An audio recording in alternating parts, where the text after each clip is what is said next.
What is up, everybody? Today we are back with a very special stream, very special video. We're going to be studying Jordy's new second placed speedrun of Spiral 120%. It is a 120.33, and as you can see, I'm going to be taking some notes here. So it's going to be as much of a study session and note-taking session as it is a reaction. So without further ado, let's get into it. And yeah, I felt it poignant to study this run now because I've been kind of going hard with runs lately, and I sort of hit a breaking point with my runs where it's like, now I need to go back into the lab and like study shit. So I'm going to try to point out every little thing that Jordy does different than me as much as possible during this reaction, as well as pausing to write things down. And so I'm gonna try to pay as close attention as possible. But if you guys catch anything that Jordy does that I don't do, and I miss it, then let me know in the comments or in the chat. If you're really like a true fan like that, you're really that clued in.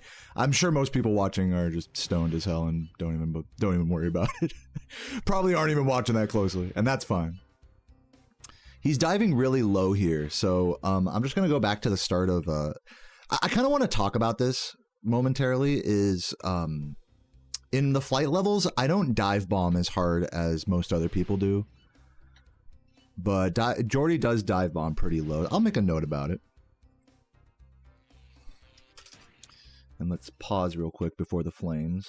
I gotta make sure I pause when I'm taking notes, so that way I don't like miss a thing. Sunny flight, dive bomb more at start. Boom. And then, yeah, what I'm going to do is I'm going to take these notes after this reaction and then do some practice with them. In fact, I think hopefully we'll see the next couple days might be like practice days where I just do individual level stuff. Because there's a lot of small things that are slowly changing with the run and that I want to... I just got to rewire. It's just I just got to rewire my brain, you know? That all looked the same to me. Yeah, same thing going lower there.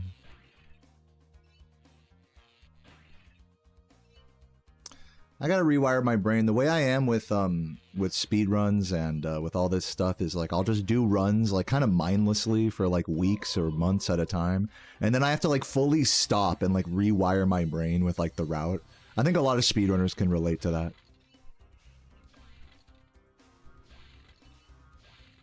Got all, yeah. I mean, this is Sunny Flight. There's not much to say here, except the additional dive bombing. Dwarf Drew, thank you for the prime. 17 months. Yup. Love you, man. Dave, you missed a 6 strat. No, please tell me if I miss a 6 strat. Like, that sounds very fun, that game, you know. Hopefully you guys can hear the game in the background. I didn't want to make it too loud because Jordy's voice will like interrupt me if I'm talking. Can make it like a tid louder though. Jordy does a different cleanup before Dark Hollow, which I will write down.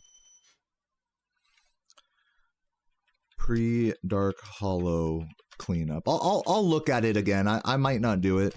He timed it to be about the same, which is going to be a recurring theme in this video. Let's go back and watch this section.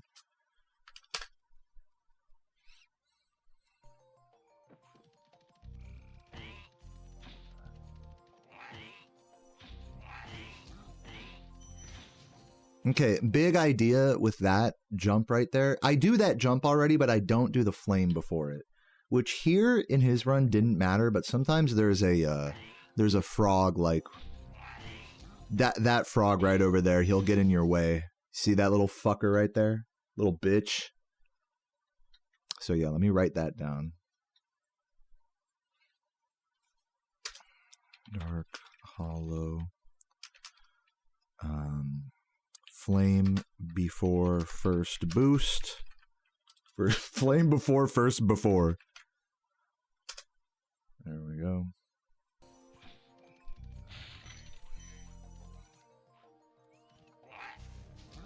By the way, welcome everyone just getting here to the stream right now. I'm full sending this now. I'm making up for my missed gem lost time. He missed a gem lost time? What is he talking about? Does he mean like on the pedestal at the start? Well, I don't know what missed gem lost time is talking about.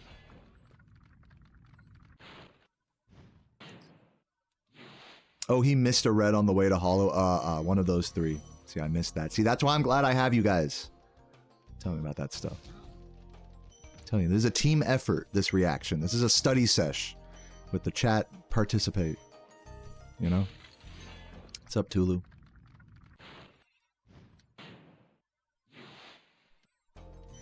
I just realized I forgot to turn on my my cute light behind me, but it's fine. Don't matter. Nice timing. Let me just watch that cycle here. This is it's weird to hit when you have to wait like this. It's tough. He jumps pretty early. I need to start jumping a little earlier. What I've been finding helps me is when I know I'm gonna be ahead of him like this is just walk in that entire hallway that he just went through. Like just walk through the entire area instead of charging up and stopping. I feel like if you charge up and stop, it's more likely to make him roar. Nice time. Whereas if you just walk, it'll be like Like sneaking, sneaking up to him. Yeah, he does that boost to the right. I'll mess with this boost a little bit more, but I'll just like write it down.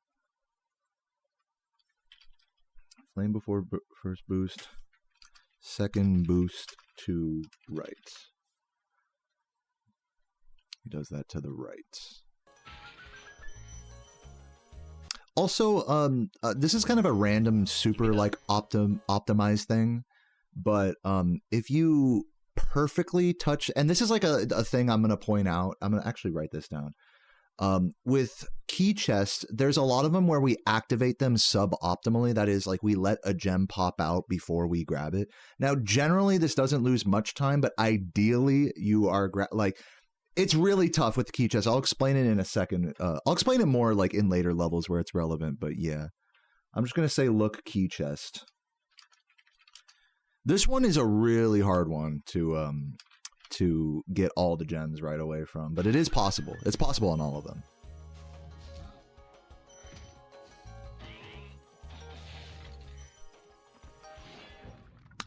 I came up with a new cleanup there at the end. I'm surprised Jordy doesn't do it. I think it's really good. Yeah, that was a good level. It whatever. I'm gonna make a case for it. I'll just do it in runs. Prove it. Prove it's good. Keeping green despite missing the gem. Massive. Let me pause real quick. This is a silly question. What does the flame do related to jump or momentum? No, it's not. It's just if you see him flame and it doesn't hit anything, it was basically pointless. Okay, he gets he does the camera strat here. So let me just make a reminder about every camera strat. Dark Hollow, Stone Hill entry portal strat. Stone Hill entry portal strat. Okay.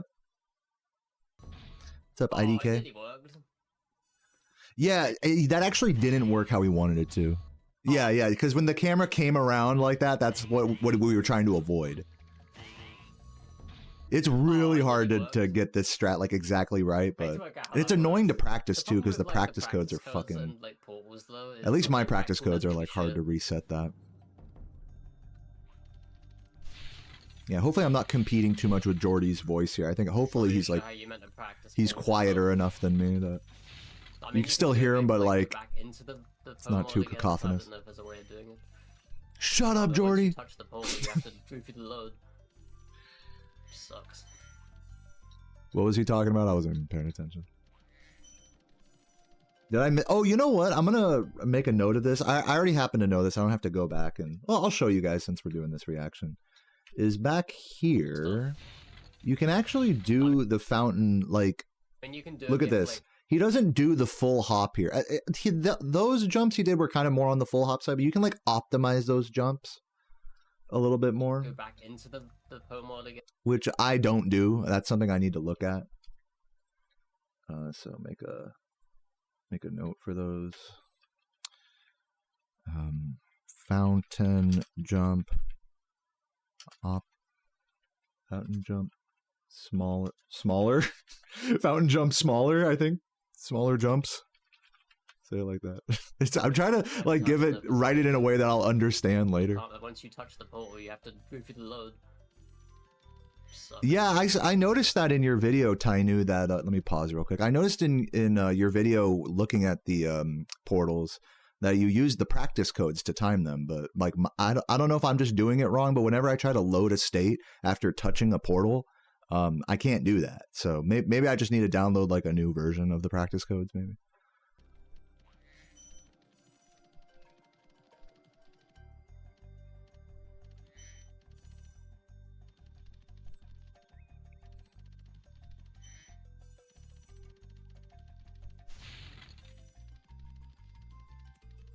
You know, that hill right there, I always turn a little harder right and go up the right side of this hill. But you do technically get more skitters going the way Jordy did. I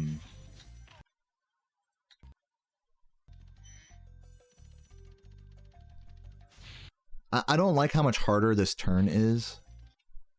I'm going to keep doing the hill my way. I don't know if my way's better or not. It's got to be like frames of difference one way or the other.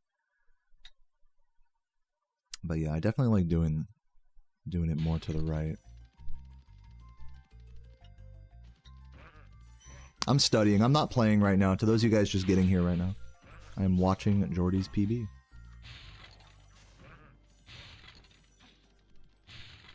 I think flame charge wise here in this section,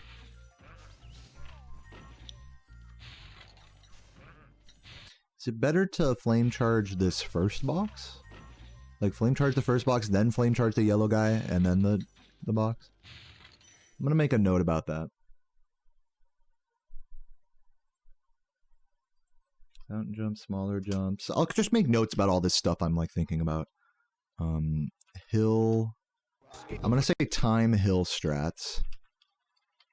Strats before thief. Or like hill strats near thief. Yo, Captain's Pixie, thank you for the sub. Appreciate that. And mess with, I'm gonna say add flame charge.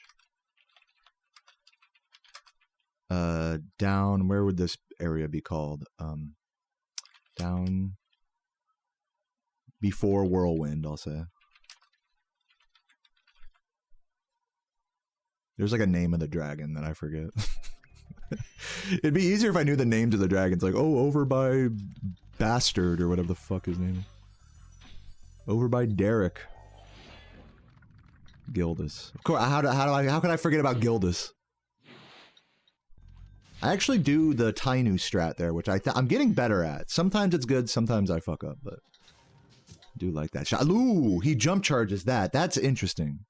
Because the thing that makes this thief annoying is that if you don't glide here, like notice how Jordy doesn't glide, that means you have to flame him from further away. He'll turn around more early, so you got to flame him from further away, which means it's harder, not impossible, but harder to do the flame charge jump. What Jordy does here is he actually, instead of potentially missing a flame charge jump, he jump flame charges, or flame jump charges rather. Let me see that again. Flame jump charge. Interesting. So that way it's like, yeah, now that puts you in a good position for those reds as well. Because that's my thing with the thief is I end up hitting the thief early, and it's just hard to get a good position with him if you don't glide. And so this is kind of like how Jordy does that. I like that. I'm gonna make a note about that. I do notice this is one of those levels when Jordy and I were racing that I'd be like, I'd do it well and Jordy would still save time. And I'd be like, oh, okay, I need to really like adapt what he's doing. Probably like the hill, like all the stuff he's doing, I gotta like adapt.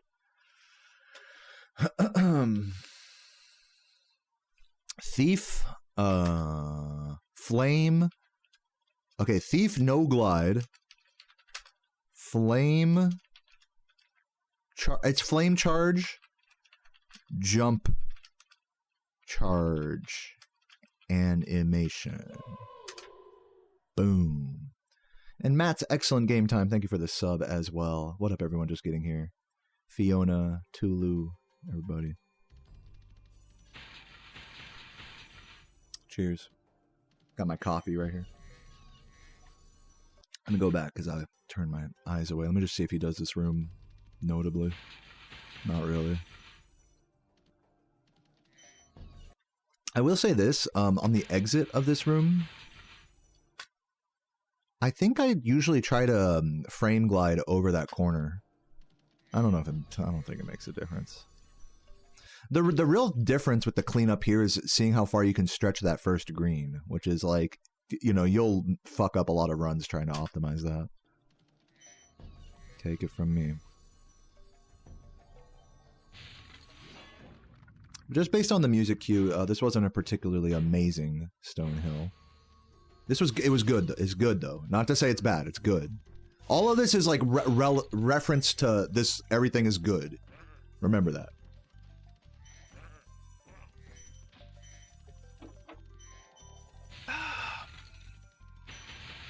Thank you, Jordy. Appreciate that. And I'll definitely point out the Twilight Harbor thing later. Sparks on his as well.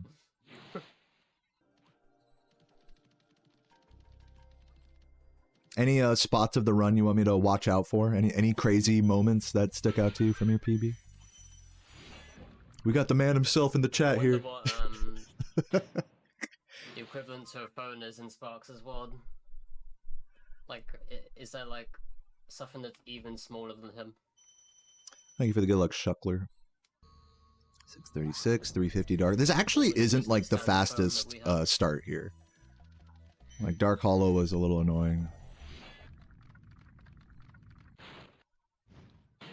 But still good. Still good. It's still fast. Again, it's still good. We're speaking like in different intensities of good here.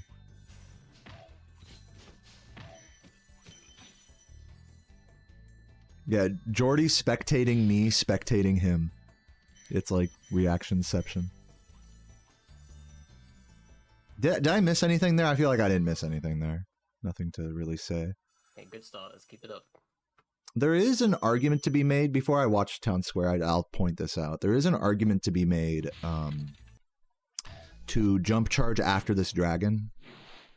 But the problem is magnetism, off-screen magnetism. That fucks you up there. So it ends up making you zigzag like crazy. Anyways, let's go into Town Square. Standard. Hey, good start. Let's keep it up. But yeah, amazing run so far. I would take a run like this any day. Don't jump at the fan chest turn this time, despite how shit the turn may look. I'm not jumping because I will miss. Don't jump at the fan chest. Huh, okay. He does jump charge out of the dragon, which I should probably start doing. There we go. That's okay. I like that. I like that. Because what Jordy was doing before, and this is what Jordy does really good here, is he gets the flame to have a chance of hitting the bowl here. Like if you're really fast at this part, that bowl will be pretty fucking far back. So you have to like kind of slow down in order to get the charge on him. But by not doing a flame charge jump here, but instead a flame charge, then like empty. Hold on, let me watch the exact movement again. Flame charge and then like empty jump. It technically is a flame charge jump, but not how we define that. Flame charge and then empty jump to kind of let the flame keep going forward. I'm gonna make a note about that. I like that. That's a nice middle ground between just full committing the flame and you know, giving yourself the opportunity to charge as a backup. I like that. Where's my notes? Boom. Town Square. Jump charge out of dragon.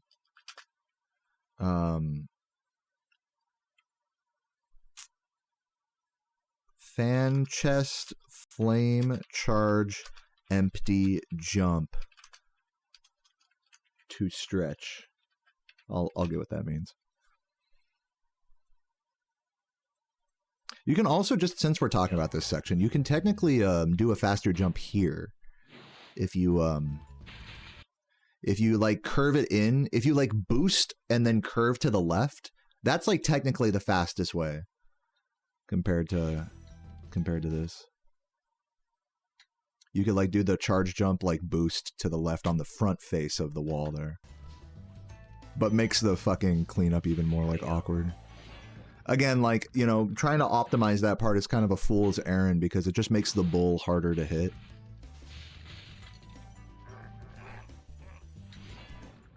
Also been getting, me personally, this is what the bulls are supposed to look like here, what Jordy has in this section. This is what the bulls are supposed to look like, you know, there and there.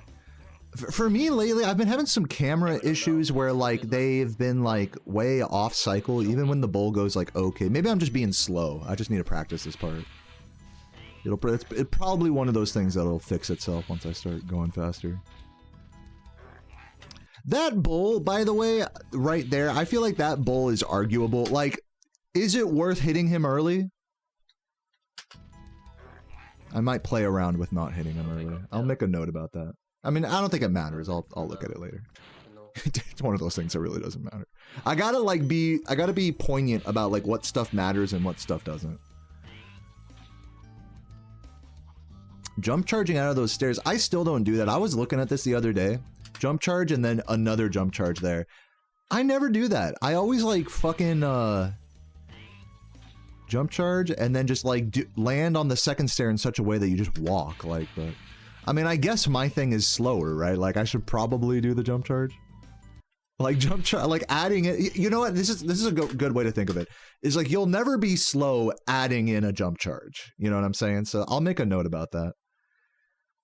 In all reality, you know, Spyro's momentum is going faster and shit doing this, so hard to argue against it. Let me make a note about that. Jump charge. Stairs. What did Jordy say? The fastest strat is to not get the bull before the dragon, but actually after. Yeah. Right. And that's, again, that's contingent that you're on a good site, like a god tier cycle on them. Like, the better of a cycle you're on, the more justified that decision becomes. Hello, where's the... Hold on. Fucking canceled the sound there. Here, let's go back. This tunnel, I think, needs work for me as well. What's up, Morbid? Yeah, it's great to see you as well. Hope you're having a fabulous day today. Alright, this tunnel. Yeah. Let me just watch that once or twice.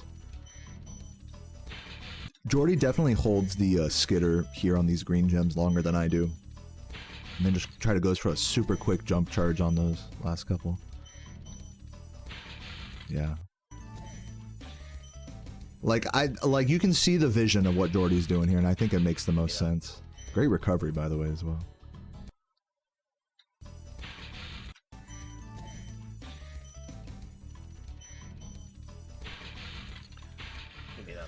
I'll make a note about ballsier skitter in the tunnel.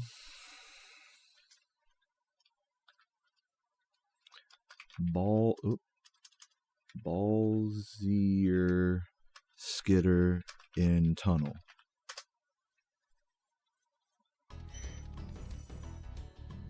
What's up, EMW? Doing all right? Welcome, welcome. Yeah, I'm glad you like it, Dev. Welcome. It's good to be back, guys. It's good to be back.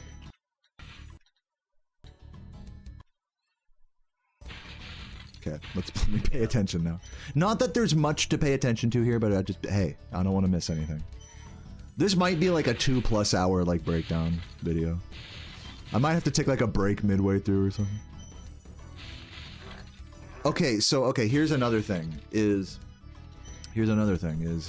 Jordy gets another jump charge out here, which is really fucking hard. That's like actually insanity. He jump charges after the first box. So he jump charges there and then jump charges again to get a better exit angle. Like the perfect line to these two bolts. That's insane. So I'll make a note about that.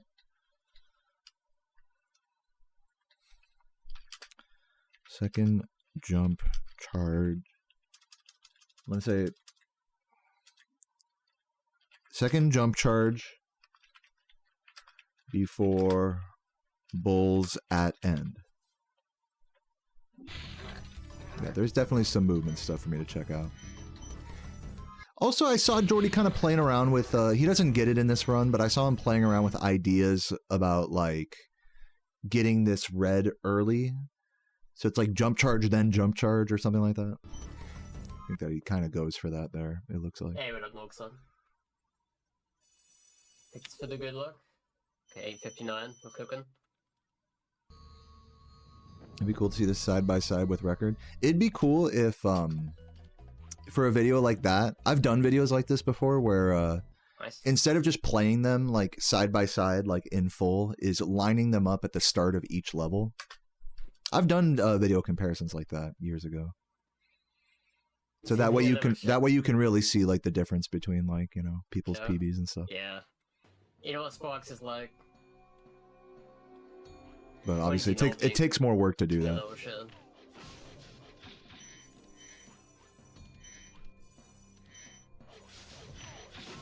So I don't plan on doing any of that right now. I am, well, I won't spoil anything. Let me just look at these dogs real quick. I'm pretty sure I do all the correct dogs. I've spent a lot of time in Toasty catching up to modern strats. So I think I have it all down pat now.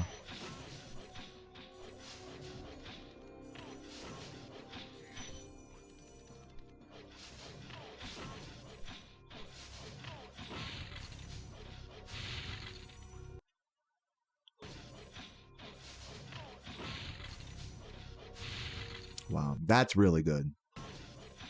It's interesting because Jordy opts to do a jump here, which is like technically slow, but because he gets the double flame charge here, he has a really good exit angle.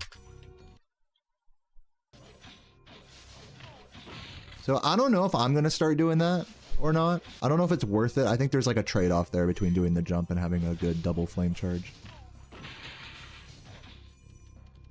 Looks like Jordy meant for that second dog to jump off as... No, he didn't, actually. I'll take that back. I did time this, and the way I do that ending is a little better. By, like, you know, frames or whatever. What's up, boss? How you doing? I'm gonna pause real quick just to time you out. Can I, like, make timeouts longer? Yeah, whatever. I'll figure it out. I have to do it, you know, I have to do it like on the vanilla YouTube chat. Yeah, this is the 120.33. Let me get back into the game here. Keep watching. Oh, nice, I got it.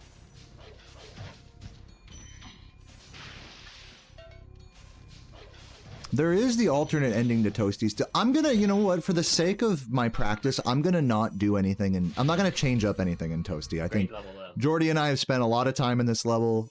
It makes a big difference in Artisans having a good Toasty, and this was a very good Toasty. It hit every dog, hit pretty much every strat, so that's what you want.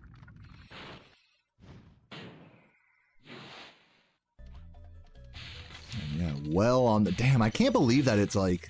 This Artisans is gonna fucking like low 11. I've never low 11'd Artisans before. But yeah, now we're not messing with that. I think a lot of it is gonna come down to my Stone Hill practice at this point. I think Stone Hill and Town Square need a little bit of cleaning up for me, and then I'll be there. I think that's what it is. My Dark Hollow and my Toasty are like pretty much up to when I do those levels like optimally, like they're up to par. But the other two, might have been at 10 hours. So yeah, that'll be good. Probably would, to be honest. 11:01, man, that's so fucking insane. And Jordy also has gotten a 10:57 Artisans before. Yeah, Artisans GOAT. The undisputed Artisans champ. And Peacekeepers as well, technically. As we're gonna see here in these next few levels. And I'll say this while Night Flight goes. Let me take a sip of water first. Cheers. I'll say this. I've really pushed back against a lot of like the newer dry Peacekeepers stuff, like in Dry Canyon, Clifftown, the end of this level. I knew that these strats existed for like at least like a year or two, you know, various things. But I just never opted to do them in runs, because it's like if I get a sub 11:20 Artisans, it's like, wow, am I really gonna risk it all on like 2 boosts in or like a boost in Dry Canyon, or you know, or the fucking charge around the start of Clifftown, or But the answer to that question is now we're at a point in this game where, like, yes. At least for me right now, while I'm in a practice learning scenario, like, yeah, we are at that point to where I can justify going for stuff like that. You know, It's just hard. It's hard to justify it sometimes. The risk reward is really tough to justify, especially in Peacekeepers. With some of these strats. Like that ending, by the way. I didn't even point this out, but let me just watch that real quick. The good news is I've already learned a lot of this stuff, so I'm not starting from nothing. Okay, nice. Yeah, he's lucky he didn't get flopped there.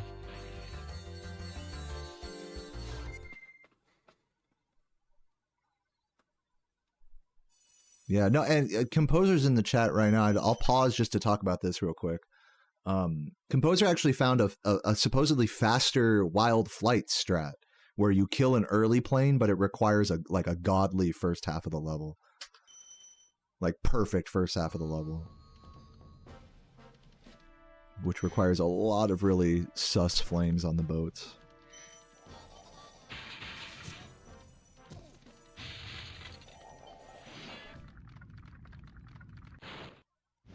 So we'll see what happens with that. When we get there, I'll make a note about it, but I'll look at it. I don't know if I'm gonna hard grind out the early plane and wildfire. Who knows? We'll see.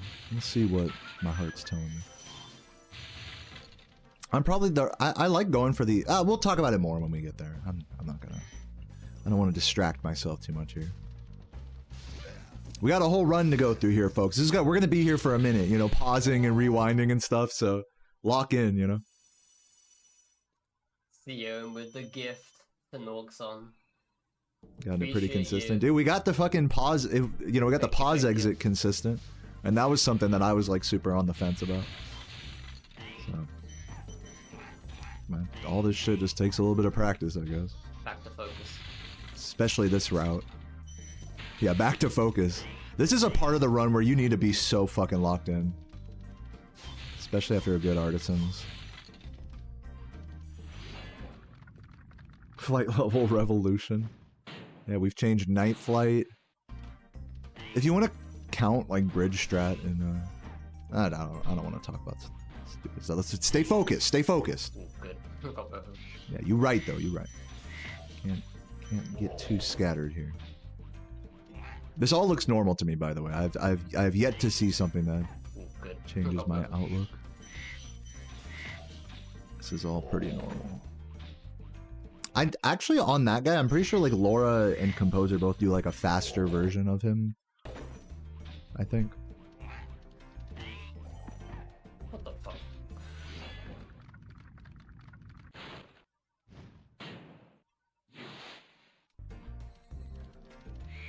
Wait, why? Grabbing them after? Wait, is that better? Hold up. I didn't realize that grabbing those after was good. Hold on. We have to time that. Unless Jordy comes in the chat and is like, I timed it, it's better. Let's go. Dry Canyon. Gems. After. What's his name? Boldar or whatever. Gems after Dragon. Gems and Bird after Dragon instead of before? Stuff with question marks, I'll have it be like hill strats. I'll put question marks as like I should time that. That's like what that's what that means. Like stuff with question marks I'll time. And inevitably when I do time it, it's gonna be like even. Like not mad. It'll be a big waste of time basically. Inevitably. But maybe not. I mean, that's why we time stuff. Just to know.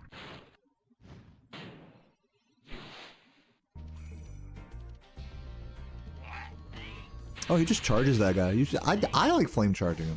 Let's see if he jump charges that. Okay, so he flame charges, then jump charges, which is what I kind of settled on as well. He does this a little bit further forward than I do. Technically, I do it more optimally, technically. But I think we take about the same amount of time either way.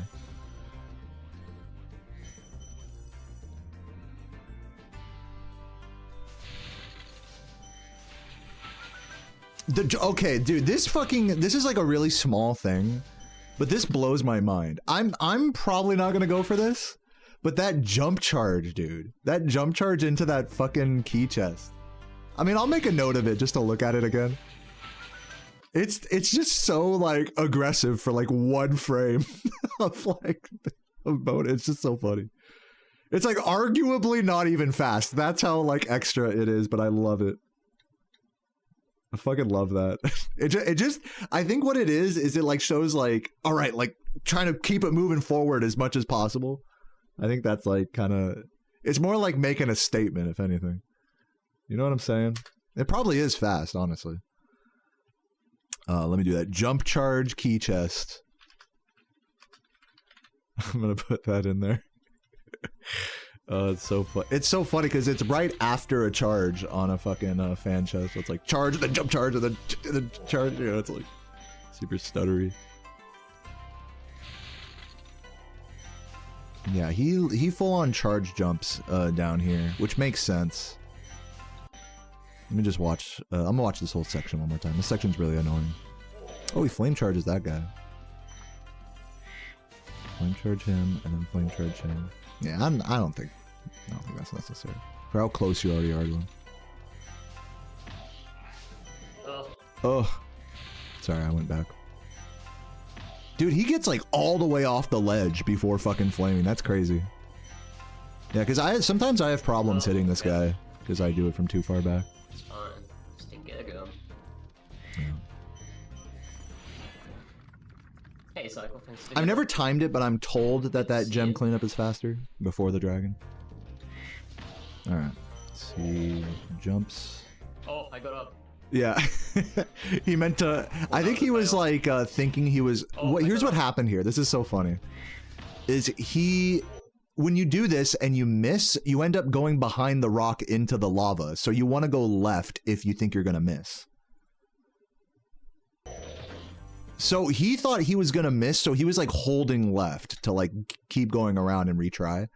But the fast movement here is obviously to just only go left enough that you can turn back to the right here. So because he was like kind of recovery brained in this moment, it ended up costing him time, which is kind of fun. Yeah, he was like so surprised he made it up there. That was a fail. Pretty close. Nope. Nope. Dude, no. I fucking hate missing this triple, dude. It's so annoying. Like, whatever it is about coming from this side, coming from backwards instead of going the other way on the old route, makes these triples so much more fucking annoying. You have to be really aggressive with them. Nope.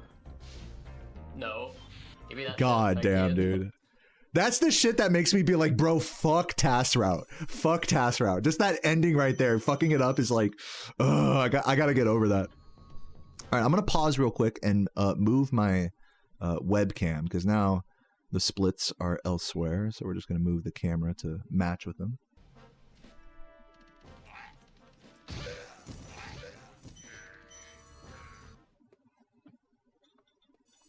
Again, guys, let me know if you see anything that I'm not catching.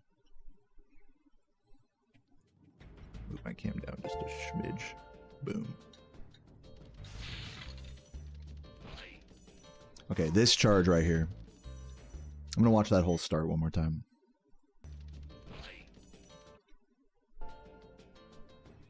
Jump charge, flame charge, jump charge, yep. Could have been more aggressive actually turning around that pylon. You can like fully charge jump like along the side of that pylon. And then this charge jump, yep. Okay, let's just write that down just so we have it. I do need to practice it.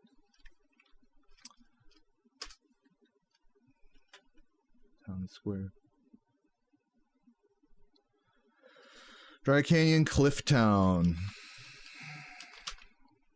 Charge, jump around the start. Oh, equals whatever, it's fine. Yeah, that movement confidence.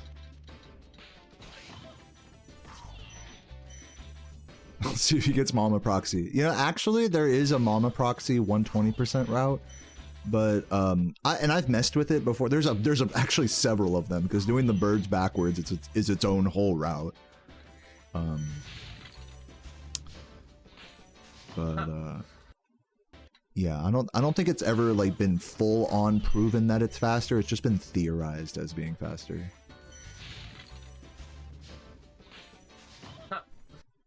By like a couple seconds. I did it actually for a short time in runs here. The Mama Proxy 120 route. I did it in a couple of runs like a long time ago.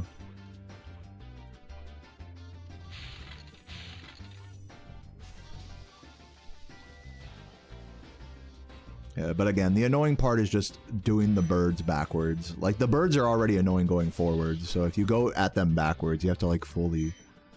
Like, you could spend an entire, like... I think until somebody cracks backwards birds, then Mama Proxy 120% isn't, like, really viable. Gross. But it is definitely possible for someone to crack this bird section going the other way. I mean, Jordy actually does a different route here. I'm going to go back to the start of these birds. Jordy actually does a different route here than I do. I always point out, like, well, I got to do the Jordy birds, which is going up here to this one. And then the hard part is flame charging this guy. And then hopefully this bird is still a bitch, by the way, on the Jordy route. It's not like this bird becomes, like, free on the Jordy route. You have to really, like, trigger him early on the Jordy route. So the way you trigger this bird, I think, is a bit more intentional, maybe, than on the original route. Like, because everyone always gets pissed about this. This is easily the worst bird of the whole section on any route. So since Jordy got kind of trolled by that one, it's like, doesn't really matter. But it seems like doing it the Jordy way, like if you get consistent turnaround movement on not this bird, but here, like if you really like, you have to line it up from here, like the whole movement where you like get the green a certain way, you hopefully get the bird a certain way because the bird doesn't go the same way every single time. You want him to go to the left. So now this is already in recovery mode. And then you have to flame charge jump off of a certain spot or else it gets eaten. It's just, it's tricky. It's tricky. I definitely need to spend more time with it. Let me make a note about it. Charge jump around the start. Jordy birds. What's up, Peachy? How you doing? Jordy birds. It's a good trick name. Yo, Brandon thinks it's a good luck, 125, and hey, Peanut Butter, Pickle Man. What up, what up?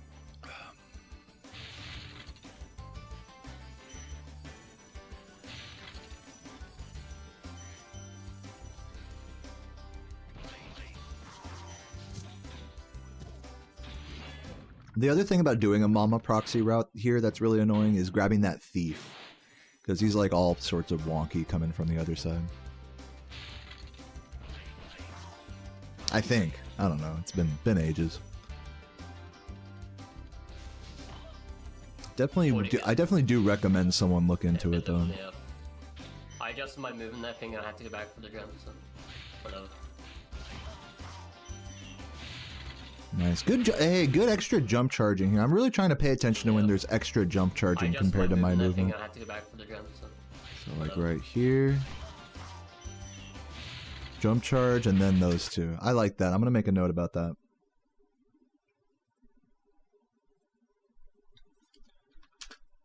Jump charge before... let me see. I'm going to say extra jump charge before strong chest area. Strong chest. I'm just gonna say before strong chest. Or whatever it is, yeah.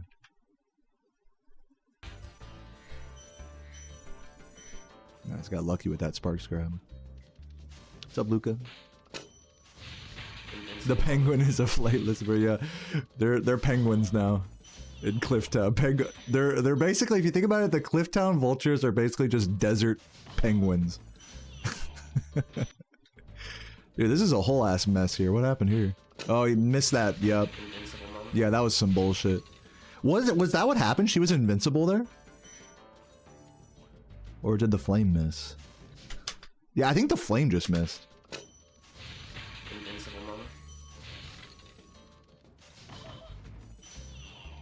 Yeah, still a fucking annoying recovery. This is not a good clip tab. Yeah, I'd be pissed too. What's up, JX? Yeah, dude, the short hops are crazy, man.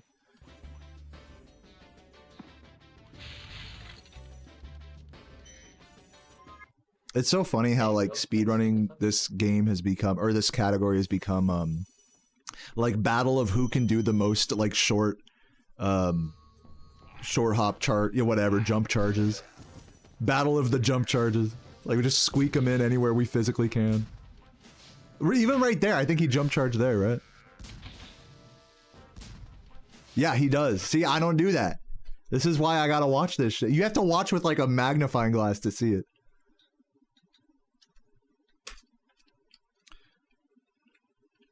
Homeworld, jump, I just gotta mess with the cannon in general because you can get an early jump charge after. I gotta mess with the cannon in general because there is a way to like skip the cooldown of stepping into the cannon. Like I always try to full hop into it in an effort to try to like get an early flame. But really what it is skipping like a fucking cooldown of like Spyro like locking to the dragon or to the cannon. It's weird. It's like an animation skip. Nomadic, thank you for the 5 gifts, you fucking legend, dude. Chuggers in the chat for Nomadic.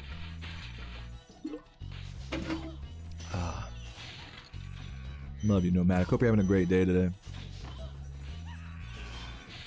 Yeah, Jordy doesn't do the full cleanup here, but he claims it's even either way, so I'll take his word for it. I'm wondering if I should go to the left of this mama here, because it's probably it seems like a more direct path, right? Like I'm probably losing like a half second to Jordy not going left there. I always go to the right of the mama is my problem. So let me make a note about that.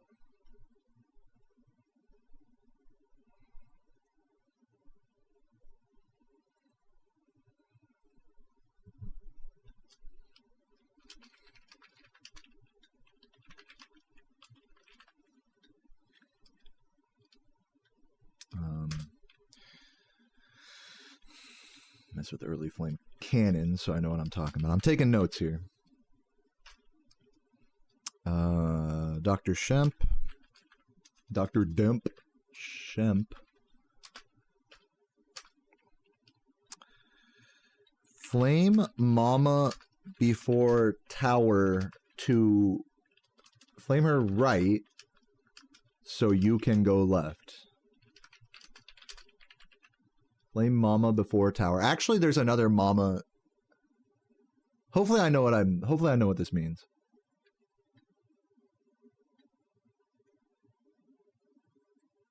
I'm gonna say flame other mama before tower. Or second mama before tower. So that way it's like the second one back. Because there's one more mama up ahead that we flame to the right. That's its own strat. So flame second mama before tower right so you can go left. Boom. Gotta make it legible. So that way I'm not like, what the fuck is this lady? That mama. Yeah, I know. I fucking... You can tell that was I worked very hard on that thumbnail.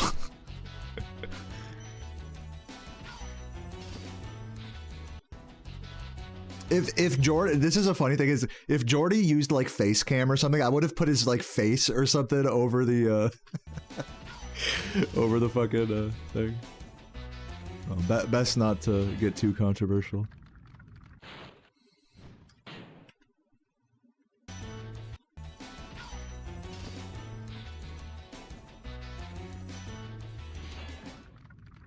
How it looks like? Can you show me?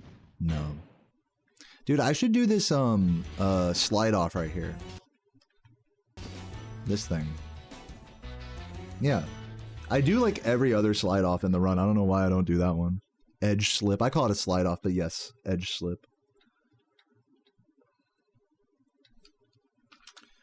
Edge slip before dragon. I'll call it edge slip for you. For you, JX. What's up, Tooper? Hey Daniel, thanks for the good luck as well. Appreciate that.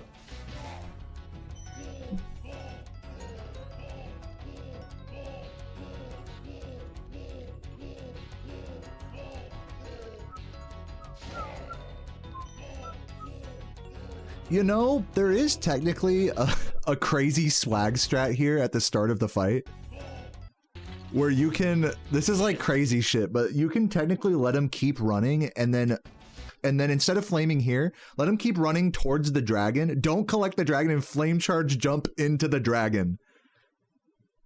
Which technically skips like having to watch the animation of him like going up the bridge, but it takes extra time. It's just extra movement, so it ends up negating all the time it saves. It's a really fucking funny strat. I'll make a note of it in case I want to play with it. Play with first. Yeah, it's really difficult. I'm probably not gonna do it in runs, but you can like it. I don't know. I can see someone getting consistent with it. First, Shemp swag. That's lower on the priority list, though.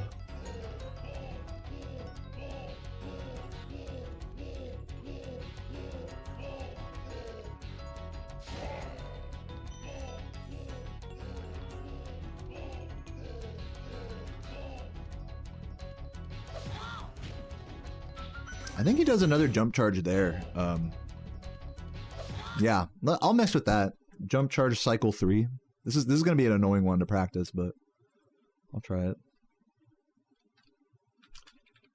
Charge cycle 3.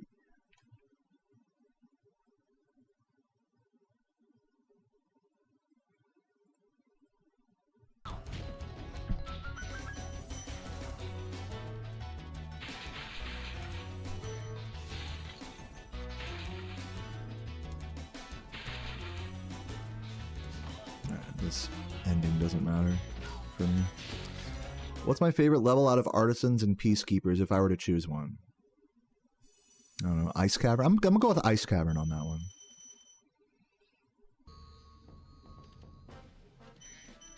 Like, to play, that is.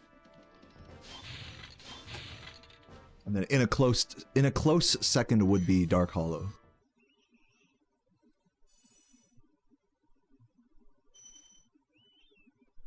Will this level go well for me? It would be nice to see it. And then if it goes well, if I can set a contingency on that question that if the level goes well, what's my favorite? Probably Toasty. But maybe Dark Hollow. But just in general, I would say Ice Cavern.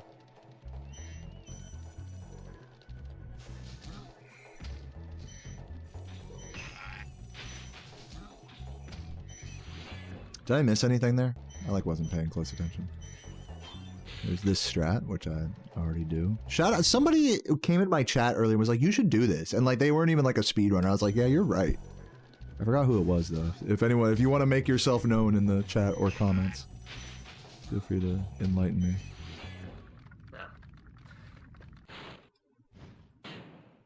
Yeah, not quite the extra gem. That's fine. Roll strats. You would think there'd be something better to do than the roll strats there, but there really isn't. Getting a nice flame charge on that. Little recovery movement. Oh, goes to the right of that dragon. Is that actually better? Might have to check the frames on some of these Ooh! He survived. Ooh, that was a close one. He's got good recovery. I've seen him recover that on other runs before. I usually die in those situations. Very nice. That wasn't on the dragon. That wasn't intentional. Got it.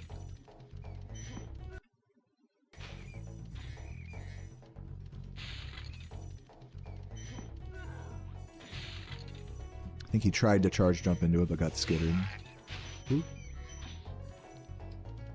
Jordy getting the short end of the stick on this level right now. Okay, different cleanup here, which is basically the same as what I do, and technically easier, so I'm gonna just let this be. Since I'm so muscle memorized with what I already do, I'm just gonna keep doing what I already do. But technically what I do requires a good boost, and his this route doesn't. The Saboom route. It's been timed, it's even. But I should consider trying that route just because it's easier.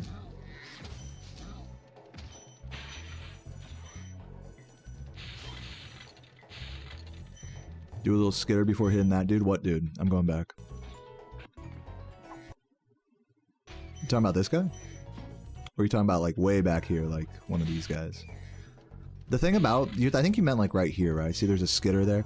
That's not necessarily like. Well, I think what's ideal is you charge jump into all of them, and then that way, when Spyro's falling out of the air, it cancels. It's like faster than waiting for the bonk animation. It's to bonk in midair, like, and then fall to the ground. That's been my attitude about. I don't know if I'm like actually right about that. I mean, the difference is so minuscule, it's like hard to time, but.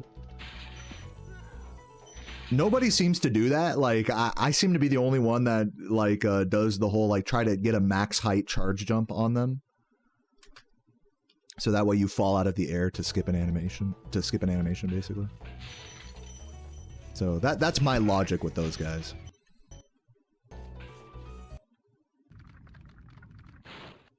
But if it's like worse to do that, I mean, I guess I could like look into it a little bit more deeply. I'll make a note about it because I'm not 100% sure whether it is truly faster or not.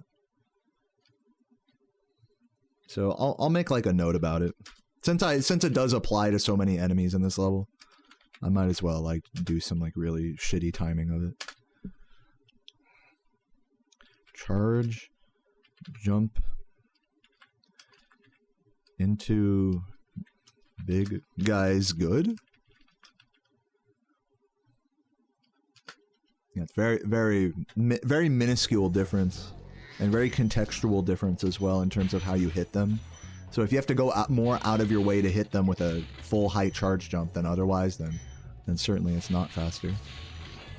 Which I think is the case for like one or two of the guys. Uh-oh.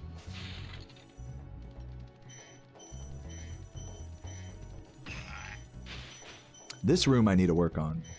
Let's see how Jordy does it.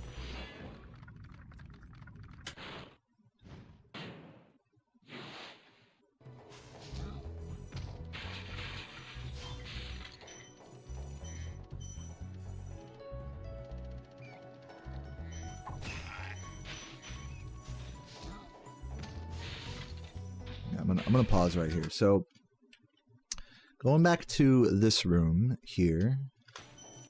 After this dragon. What we want is turn around, jump, flame charge, which Jordy nails. And then he actually does it without dissociating the flame, interestingly. So he does just jump, flame charge with no glide, notably. No frame glide. And then here, yeah, Jordy goes pretty hard left for that boost. He does like a Daze style boost here. Yeah, where you jump charge the boost, I think. But it's worth noting that you can like come like harder and jump all the way up this stair. I don't know. I'm gonna play with it a little bit.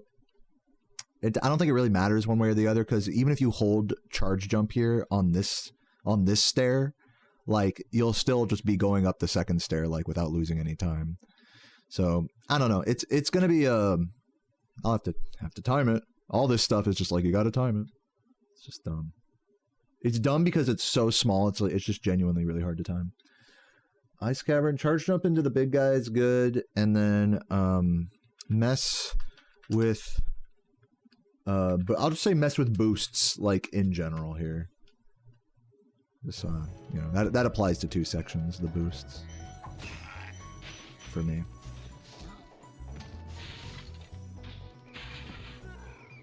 Yeah, I'm seeing Jordy gets like a skitter into them. Into the big guys, not necessarily a full height charge jump. So we'll see what the ideal situation is there. In like an isolated just killing the guy situation, what's the better play?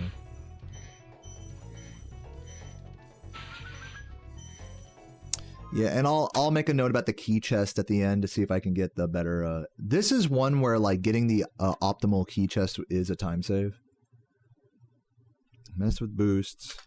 Key chest, jump charge, and actually, you see, Jordy does go for the jump charge here to optimize that chest, or no, maybe not. But yeah, you could like definitely jump charge in hopes of like getting a little closer to the key chest before opening it.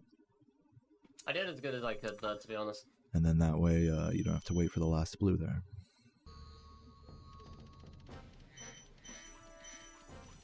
Goes around this side. Is that actually better? I'm gonna make a note of that. I'm gonna look into that. That'll be an easy one to look into.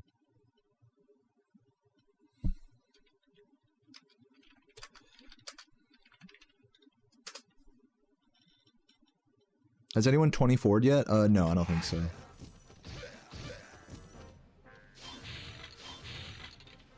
Yeah, this is going to be a 25, like 14, 15. And I think Jordy was saying that you were on like, I don't know if you got the 25-0X or if you were like on pace for that or something. 2502, yeah, that's what it was. Yeah, 2502 Peacekeepers is the current like record, basically. Current Peacekeepers record. Or run up to Peacekeepers record.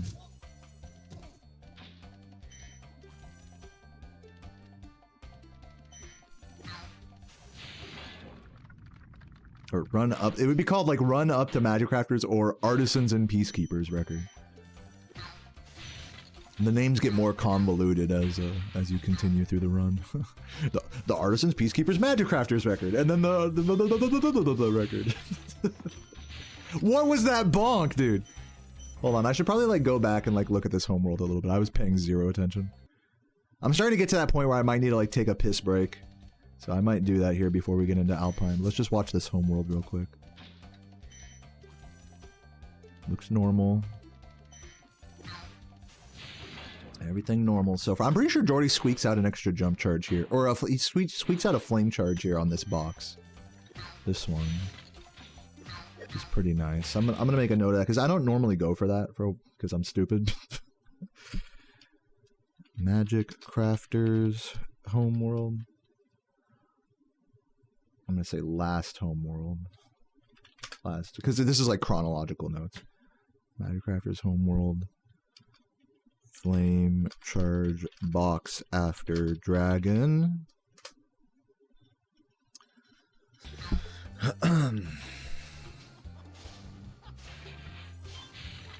He was pretty far right with that. As far as that works. Bail you out. Thank you for the prime. Hope I'm having a good day. Thank you so much, man. Yeah, this bonk here is fucking crazy. Look at this.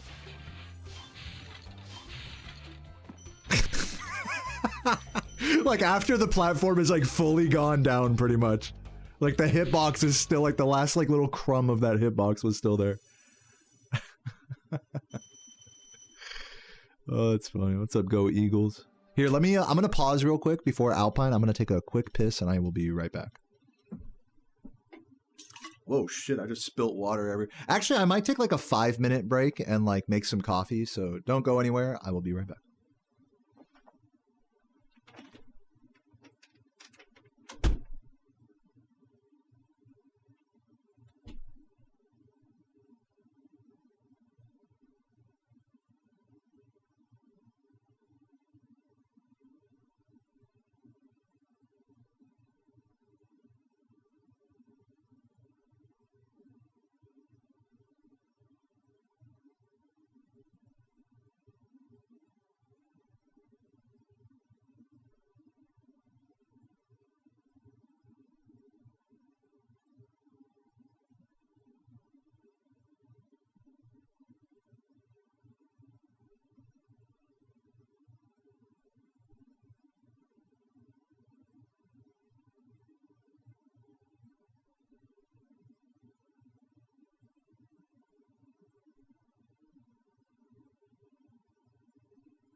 What up? I'm back. Yo, bail you out with the sub. Did I already shout you out, bail you out? Thank you for the sub earlier, man. We are back to the reaction. How long am I going? I'm going for about an hour here. Going at about a rate of 2 homeworlds an hour. Not bad. By the end of this, it'll be like a 3-hour reaction. I'm learning. Okay, look. I have to pause and like study and learn and talk about and explain stuff. So bear with me, you know. Bear with me. All right. Anyways, let's get back to the study session, shall we? Looks like there's nothing new here. Happy Tuesday, Camboy.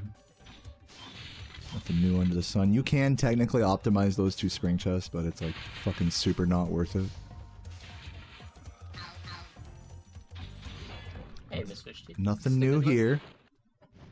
Once again, if you're just tuning in, I'm reacting to Jordy's PB, 2nd place PB in this category. He does a lot of really good strats, actually, that I'm trying to learn. Study the blade. You know, here Jordy actually doesn't charge jump here. Isn't this just objectively slower?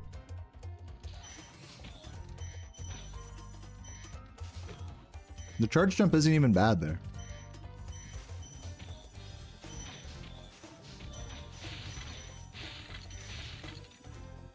Oh, I like that flame charge on that last chest there. Right there, this flame charge is cool because, like, technically it allows you to jump earlier if you flame charge this box. It's always smart to flame charge like a box or an enemy right before a stair set, even if you could easily charge into them, because you're gonna jump earlier as a result. People don't even think about that, but Jordy, this is why Jordy has like such a good time. He thinks about this stuff. All right. Make a note about that. Alpine Ridge. Flame charge box before stairs.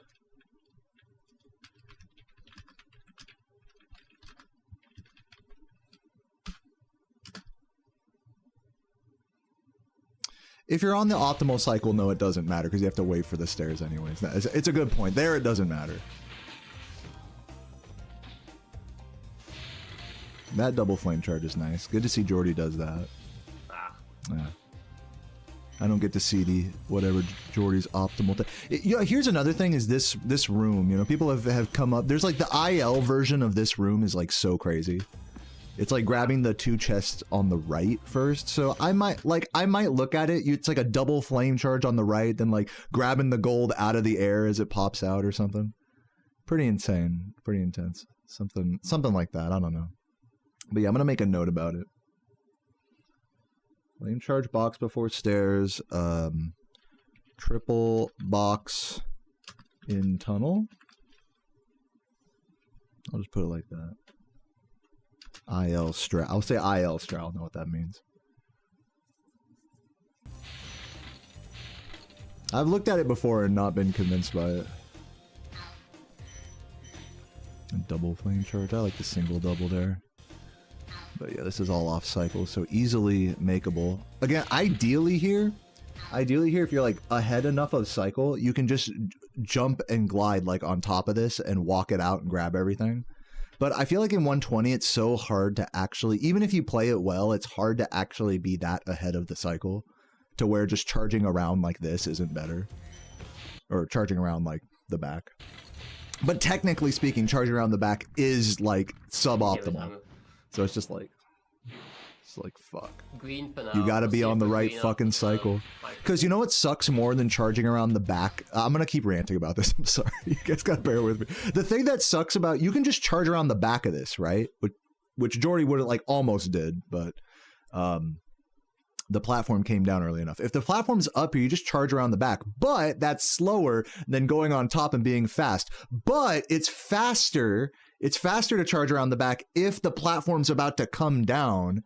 Otherwise, you want to just hang back and fucking full jump. If you think you know the cycle, you want to like full hop that it's going to come down, like, but annoyingly, you have to like wait for it, which I fucking hate. Here, Jordan didn't have to wait for it. But I mean, it's just, it gets really fucking confusing. You have to be super in that cycle to like get the right recovery there.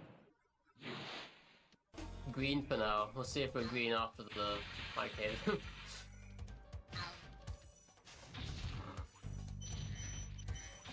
You never really truly have a run unless you're past high caves, let's be real.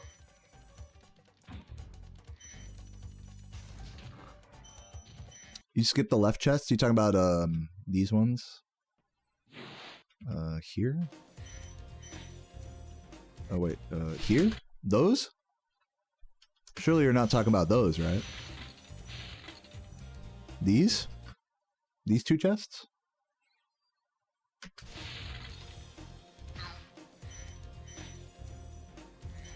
Yeah, I'm aware you can get them at the end. Is that actually faster though? Yeah, it was ammo. Green for now. We'll see if we're green after. I remember people were talking about this, but I'm not like, oh, so that way you catch the cycle. Oh, I see what you're saying. It's faster because of the platform cycle. Okay. Okay. See, that was I didn't make that connection in my head when you guys were talking about it. I remember seeing people talking about this in the Discord, that it's like, yeah, so if you skip those two, then you can catch the platform cycle without slowing down, basically. Or having to like jump around it stupidly. On top of it. So I'll make a note about it. I'll time it and I'll just see how I feel about it, like just kind of comparing it. But we'll see. Alpine Ridge, because as far, I don't know. I don't want to make any statements unless I know the timing. Flame charge box before stairs, triple box and tunnel IL strat. Skip 2 boxes after for skip. I'm just going to say skip 2 boxes after, and I'll just look at it, you know, just leave it at that. Anytime I put the question marks, that means I have to time it before I make a call about it.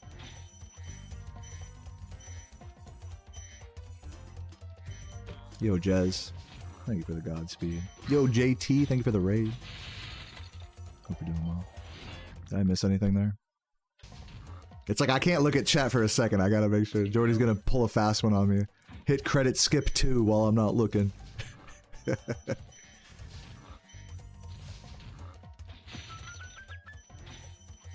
Nice. Good movement there.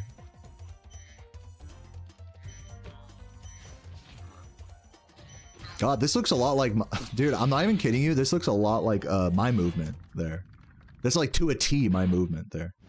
I'm not saying I made it or anything, but it's just like, it reminds me of, it's rare that I'll see that. Like I'll see like another person playing and it's like, I'll never be like, wow, their movement really reminds me of my own. It's usually more like, dude, this person plays the game totally different.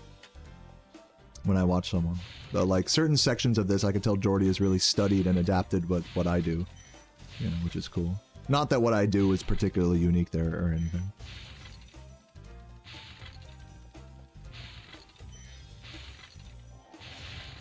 Nice. I mean, the mystery, but whatever. Let me see. Does Jordy have any thoughts about the movement in this race area? Let me see. Another funny thing about really studying someone's run is you really get into their head about like how they approach certain sections. So yeah, he is flame charging these. Okay, I'll start doing it just because, you know, all the IL runners do it.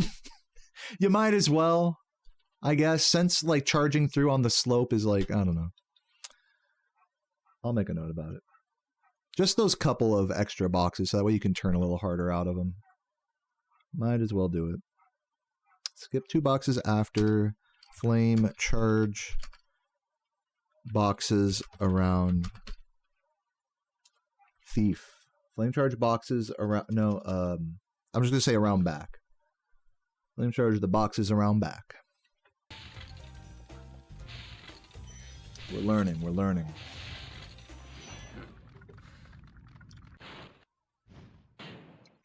Yeah, W Scorpion Raid. I'm about to go get some more coffee here in a moment.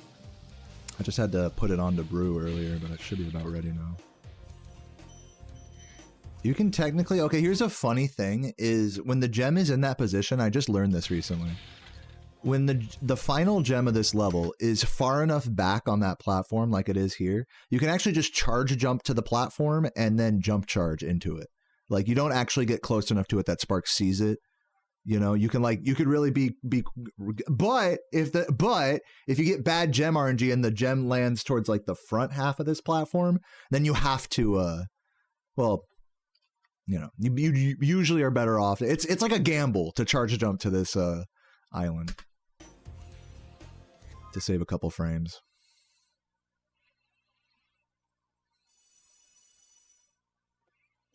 What's up, Ken? How you doing?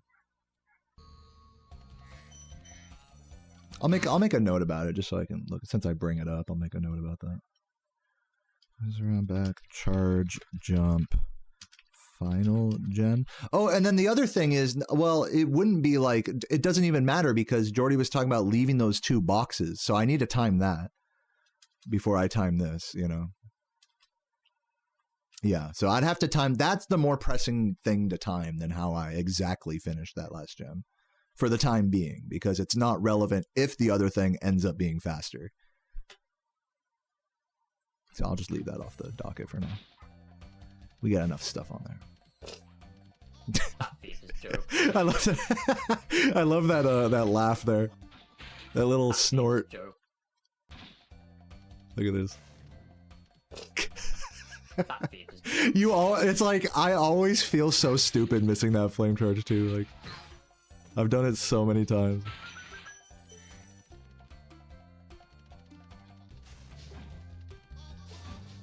Good recovery though. Wow, and a great, oh my god, I actually got lucky with the Sparks doing a fast animation there.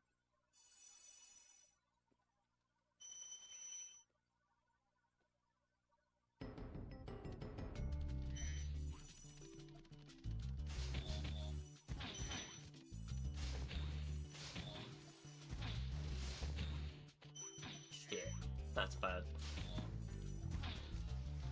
That's why the enemies that matters to miss, actually, I think. It always sucks to lose time at the start of this level. I think that's in spider range. It always sucks, and it's so, the flame charges here are so fucking annoying, too. They're like some of the most annoying flame charges in the game, and if you fuck them up, you're like, you get shittier platform, like, already Jordy's losing like 5-10 seconds at least in this level.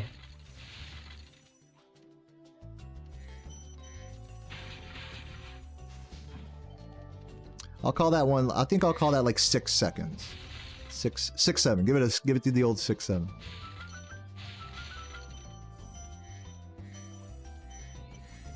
Yeah, I like that Jordy's more jump chargy there. I'm gonna make a note about that. This study sesh has turned into a jump charge incorporation sesh, which is so funny. Because that's like most of what I'm writing about. It's like where all of the extra jump charges that Jordy does. It makes up a big difference when you add them all up from one player to another. It makes a big difference. Flame charge boxes around. I mean, that's given that they go smoothly, which they don't always. Alpine. Okay, we got to go to the next level. High caves. Jump charge. Firework. Chest. Clean up. Boom.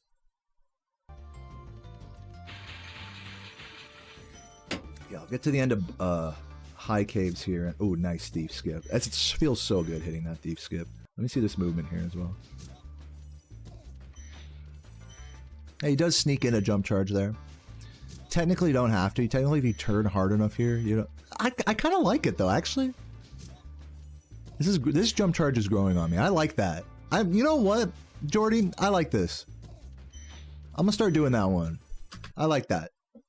I always do that spot like a little wonky, so I like how much that tightens it up. I like that. I like that one, Jordy. Let's add that. Firework chest cleanup. Jump, charge, corners after thief.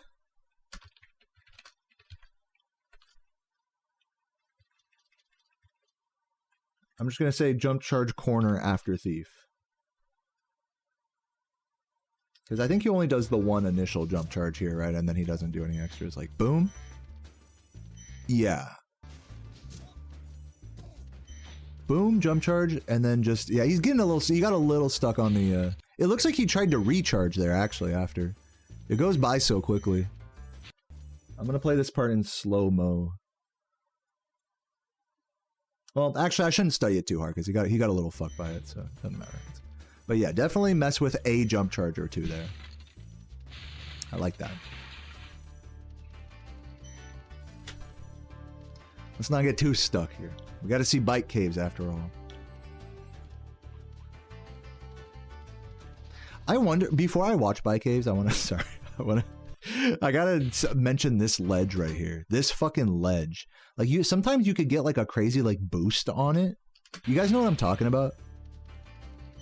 This ledge. Sometimes if you jump off it just the exact certain way. Like, Jordy had a pretty good jump there. Really get a lot of like, it almost feels like a forward boost.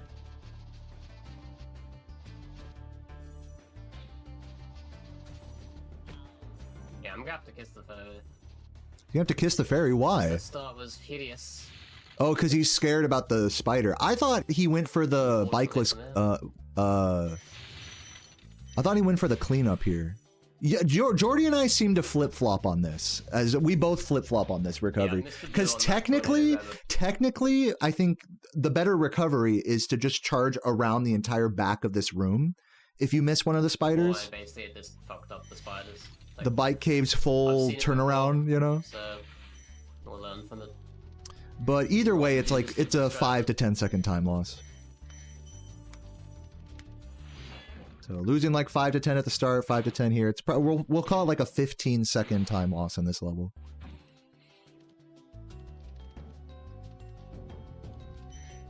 Or maybe less. I'm just guesstimating. I'm pretty sure the doing bike caves, even if the spiders don't line up and just turning around in that room that I pointed out, is faster than kissing the fairy and like not supercharging through that whole area. I'm pretty sure. I might need to time it again, honestly.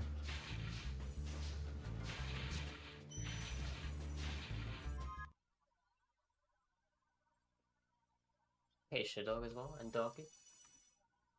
Welcome in, thanks for the look. I didn't miss anything there at the end, right? With the thief or nothing. Pretty straightforward ending. It's got the double animation on the two guys, or the double sound on the... Okay, so Wizard Peak, Tainu pointed this one out. There's a few levels we go into at a 45 like this. And depending on which level, like in this case, and this is what I'm not trying to use Jordy as a scapegoat because I do this too. Every 120 player does this. It's we all touch the very corner of the portal here when we're coming at like 45, unless it's like a Beastmaker's portal, then you can touch it further forward. But because touching this one further forward doesn't make the camera go any quicker, the actual fastest thing to do is instead of coming at the closest spot, you have to come and turn and charge jump like into it. So you kind of come a little wider, but not so wide, and go for the 90-degree angle, like facing the portal, rather than hitting the corner at the bottom. Because the camera still kind of goes into that position and in anyways. So it's like you really want to turn Spyro around into the portal with a charge jump more here. And same thing with a few other levels, like Town Square, you're supposed to charge jump into there. Going straight. Interesting portal stuff being found. After all these years, you think people would have like tested this kind of stuff more. But hey, better late than never.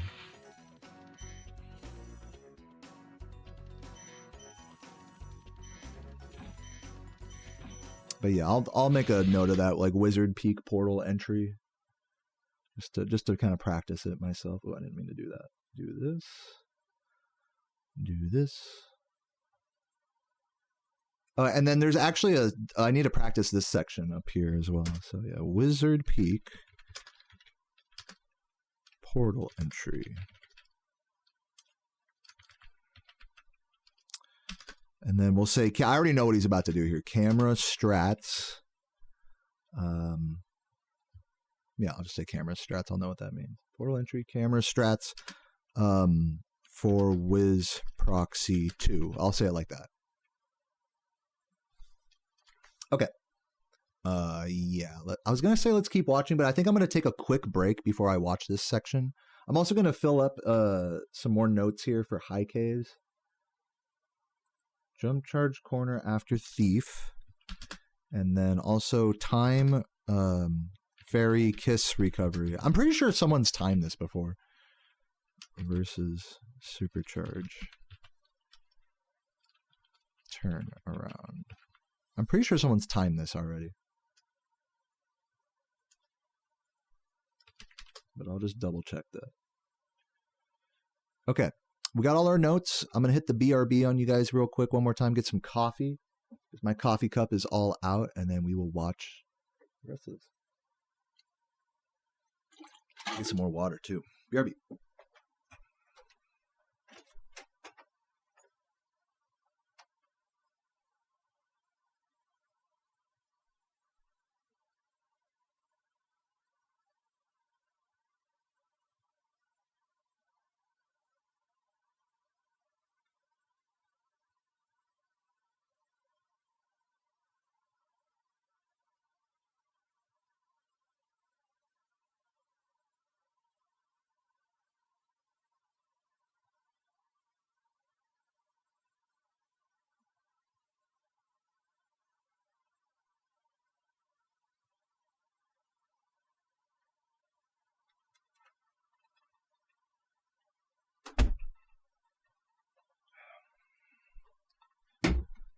All right.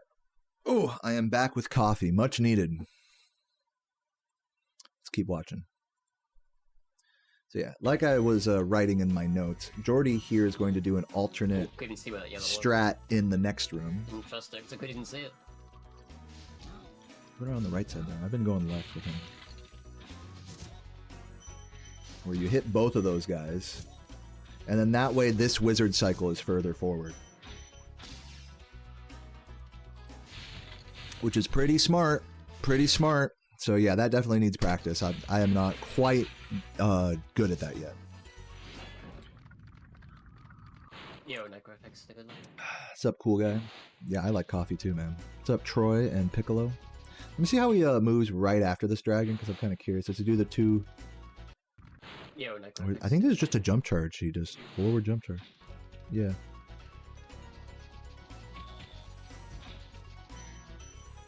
I wonder if like forward jump charge into charge jump is the play here to help get the supercharge started as early as possible.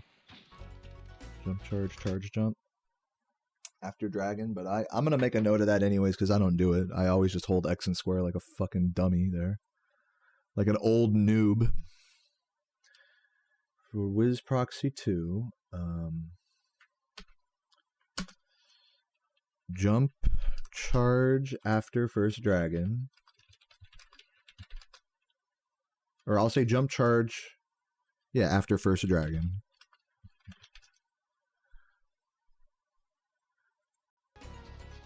Just leave it like that. I need to write out the whole concept. Oh, Jordy doesn't actually hit that life there. Normally I'll hit this life with the... You actually don't have to hit it. That's so funny. I never thought about that. Just jump, like jumping over it. Because it looks like it starts the supercharge like at the same time anyways, whether you do a big jump here or not. It might make you go like slightly slower than staying on the whole ramp, but generally speaking, like if you maintain the momentum properly, you'll generally keep it. If anything, I think if you get good at doing it this way, you could probably get even more speed. It's probably what Jordy has done here. Get even more speed for this. So yeah, he has to really like slow down that jump. That's pretty genius. I'm gonna make a note about that because I've been going through the life chest there like a dummy. Notes. Treasure first dragon. Jump before life. I'm gonna say first supercharge. Jump before life. Preserve speed. Yeah. You don't like coffee? It's too bitter? Yeah, I'm drinking it just black right now. Just full on cardboard.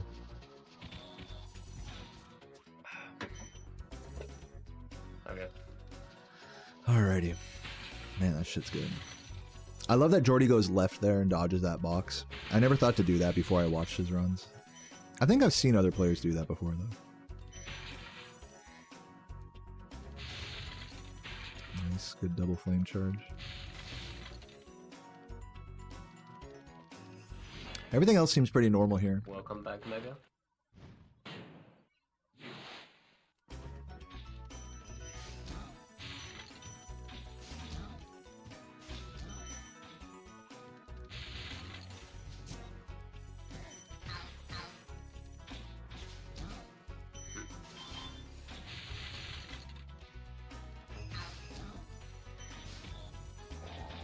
Hello? It jumps around the back that way.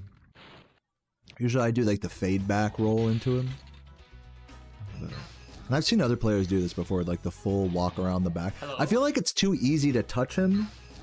It's kind of funny Jordy got stuck not being able to touch him. How did I not touch that? What? You know why that happened actually? I've been having this problem on like the Dark Hollow Dragon as well. The way I clean him up is it's hard to, it's easy to forget to hold the shoulder, but you have to hold the shoulder button into these dragons. So that way Spiral rolls the full distance, because he'll only roll like part of the way if you just tap the R1 or L1. But usually you're close enough to where it doesn't matter. But on these edge cases, if he'd have held R1, it probably would have worked.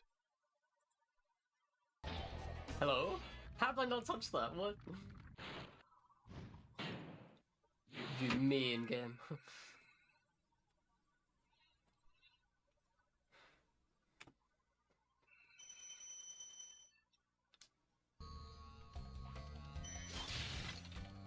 No. Get out of here. So unfortunate.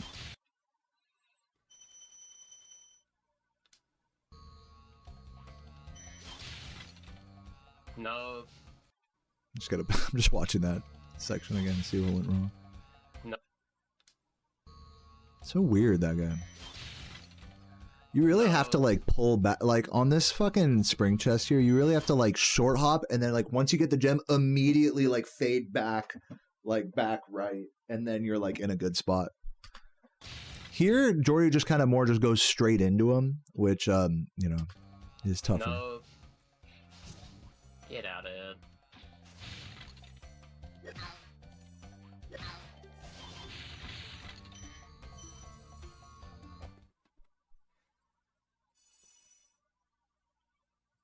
You miss making it fresh, your machine broke? Yeah, dude, coffee's the best. How am I doing? I'm doing all right. I'm doing some studying. I've taken a break from actually playing the game and just doing more background work, studying, making videos, all that.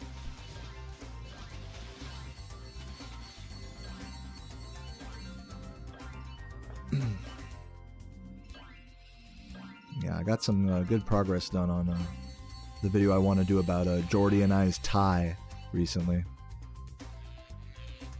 So, looking forward to that.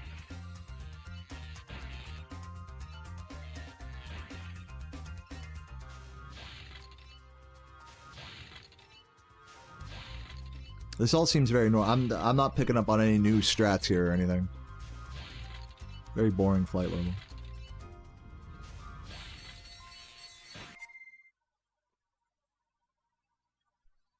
Drink my coffee.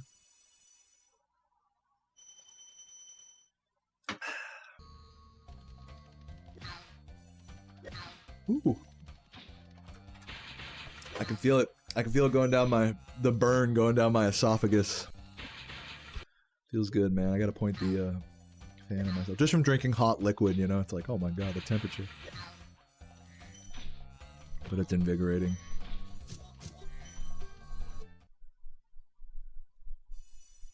Too much of the dragon. Yeah, that dragon was stupid.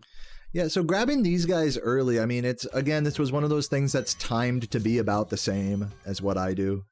Like, as long as you hit these guys quickly, that's really all that matters. Which is, Jordy hit them very quickly here. It's very easy to get trolled by those guys, to be fair. But yeah, Jordy does that section really good. Jordy might save time on me with Too that. much of the dragon. Yeah, that dragon was stupid. For sure.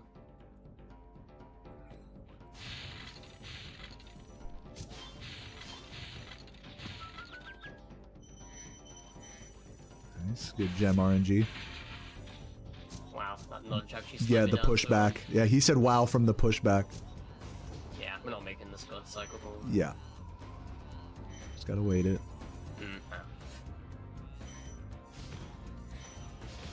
Nice. Getting the recovery. A lot of people struggle with that recovery.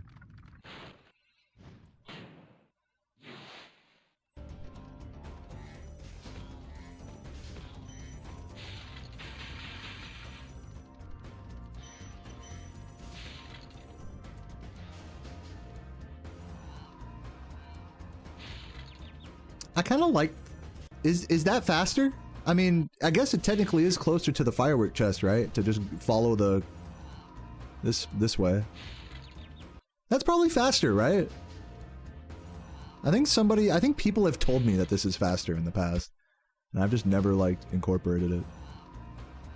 I always go... What I'm talking about is I always go around the left side. But going around the right side is just a shorter distance. I mean, you can't really argue with that. And you get the double spring chest, and that's fucking sick, dude. Like, yeah. Let me make a note about that. See, that's why I'm watching these fucking... I'm glad, if for nothing else, even if you could argue, okay, this is a lot of this stuff I already knew about. You could definitely argue that, like, things like that strat alone is like, dude, I'm glad I'm doing this study sesh reaction to this run. So we are on Blowhard. And we want to be working on right side firework chest. Right side firework chest. Boom. So this is all very productive for me. I quite like it. What's up, Mags? How y'all doing? How y'all doing? Not chargeable? No, they're not. They are a different kind of druid. Coffee chuggers, Yeah, where you at? In that level. Let me just watch real quick how he does that. Homeworld. Different kind of druid. Yeah, they're gigantic in that level. Ugh, I don't know. I should probably just stick with my same homeworld You know, not there. the hard way. Would you like bonk off one of these guys when you need them to die?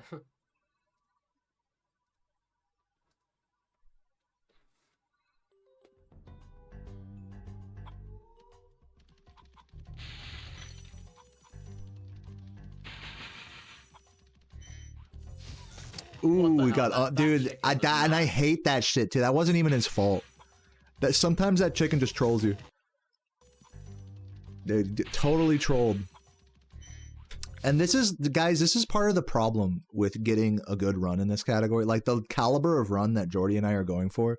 Mistakes like this, like you could get like 5 or 10 different fodder in a row. And from here to the end of the game, the fodder just get worse and worse. Like the mushrooms in fucking Dreamweavers, they will be in your way at every moment. You know, it's just so fucking... What the hell? That's so ass. So ass.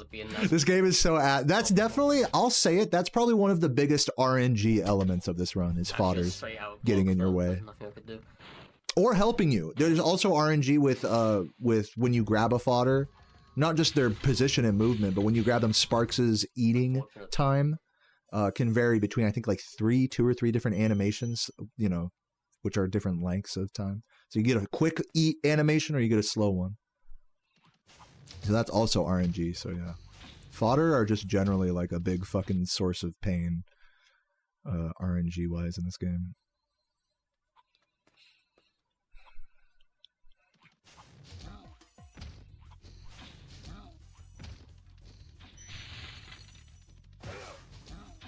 I gotta watch this start a couple more times. Also, did Jordy do the faster entry here to Terrace? I didn't actually suss that.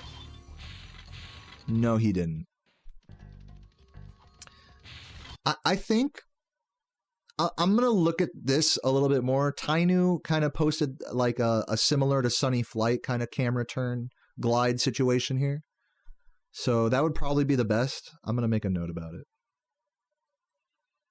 Camera portal entry strat brain. Terrace. Oops, I went too far. Terrace Village. portal entry. I'll just put it like that. I'll know what that means.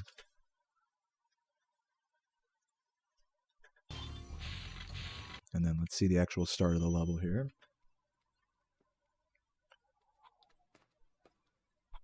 Is fodder really RNG? It's partially RNG. I'll explain it very quickly. It's partially RNG. It's mostly like, how do I describe it? It's RNG that's influenced by Spyro's position. So like the fodder movement you can influence by standing close to them and they'll generally move away from you. But also there's like an RNG element to where they decide to go on any given like pathing check or whatever. So yes, it is RNG, but I guess you could say influenceable RNG. A lot of the stuff on, you know, when you start to look at fodder, you know, inconsistencies and stuff. So it is RNG, but also it's like you have some control over it. It's an interesting kind of thing.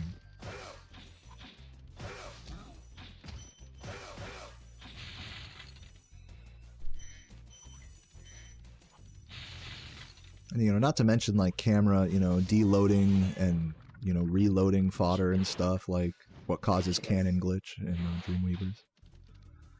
So not just with fodder, but with all the enemy AI in this game, like the camera makes a big fucking difference. Which Jordy actually does have a couple of better camera strats than I do, which is really a notable thing to work on for me. Thanks for the flame though again. I kinda needed it. This looks like a very normal God Cycle attempt right now. I'm pretty sure he's on God Cycle. Takes it nice and slow. I like that he turns the camera there. I like that he takes that nice and slow. You don't have to be in a hurry there, especially if you're doing that jump.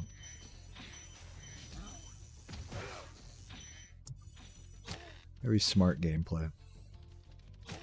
High IQ, Terrace Village.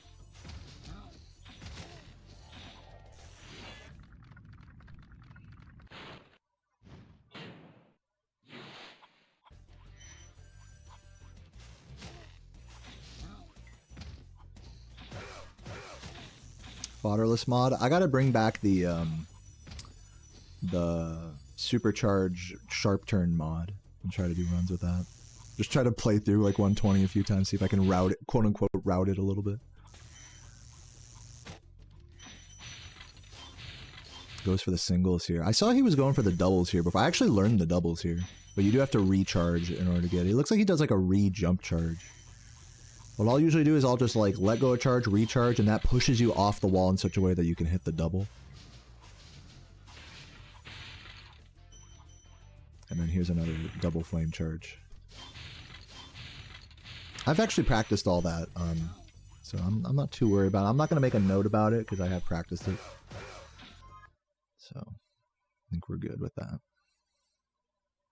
Who was second place before? That would be a runner by the name of Saboom, or SSBM stuff online. If you've watched Spyro runs or any speedruns for a long time, you'll recognize that name. The homie.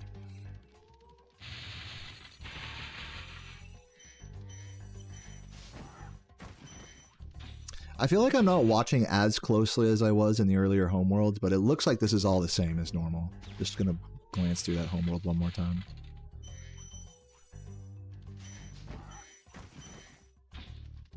Just watch that kill real quick. Yeah, I mean, pretty normal. There might be a way to squeak out an extra jump charge or two there. Like grab this flame. I don't know. I don't fucking know. I'll make a note about it. I'll look at that. Just be like, jump charge it on the boar? Jump charge flame dissociation boar stuff? Where is my notepad? Portal entry. I didn't really have any notes. I guess the rest of the level I'll just say level ending double. I'm going to say double FCs at the end.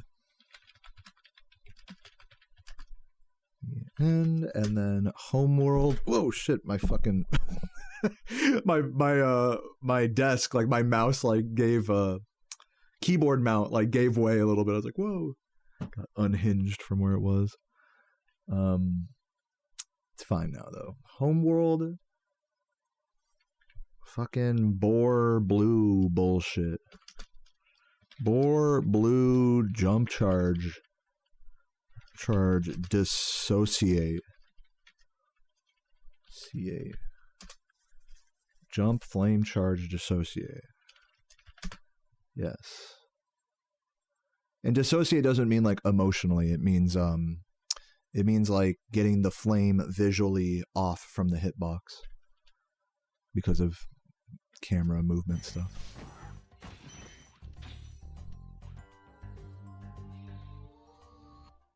Goes into the top of the portal. I don't know if that's like better or not. I'm pretty sure it's like the same. I was always under the impression that, whoa, so cheap. What am I looking at? Go down. Fucking YouTube, dude. I was always under the impression that going to the bottom of the portal here was best because you can make Spyro like touch the portal in such a way where the camera like insta gets you in there. Whereas if you go from the top, you can't do that. That car was so cheap. So cheap. I've been watching a lot of that guy's videos. He just like dumps a bunch of money into a supercar and repairs them. Just brain rot. Just guy brain rot YouTube. So Composer, okay, so Composer's actually in the stream earlier today and has been sharing an updated version of Wild Flight, which basically requires a slightly faster, like Jordy is playing very respectably and safe and still going very fast, but you need to do a slightly ballsier first half of the level, so that way the planes here, or maybe do some camera shit to where you can hit that fucking plane, hold on, the first plane you see here. There could be just some camera shit to do as well, you know, where it's like, I know these planes are considered like they're like one of those cycles that feels global, but it's technically not, I don't think. Like, there technically is not like global cycles in the game.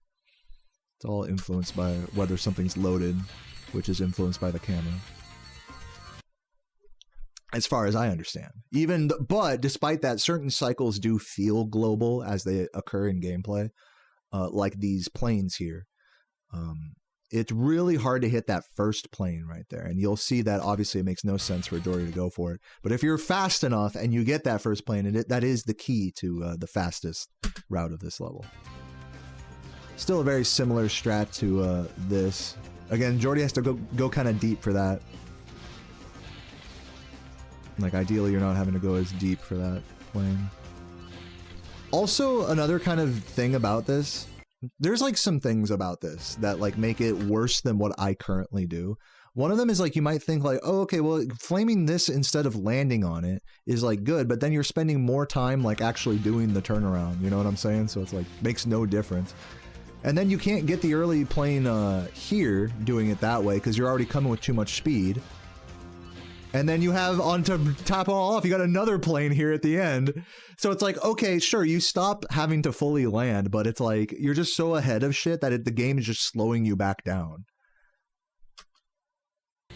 Yeah, no, and Composer like has been timing a lot of this recently, and they have confirmed to me that it's like what I do in this level is basically faster than this, like arguably, like at least by a second or two.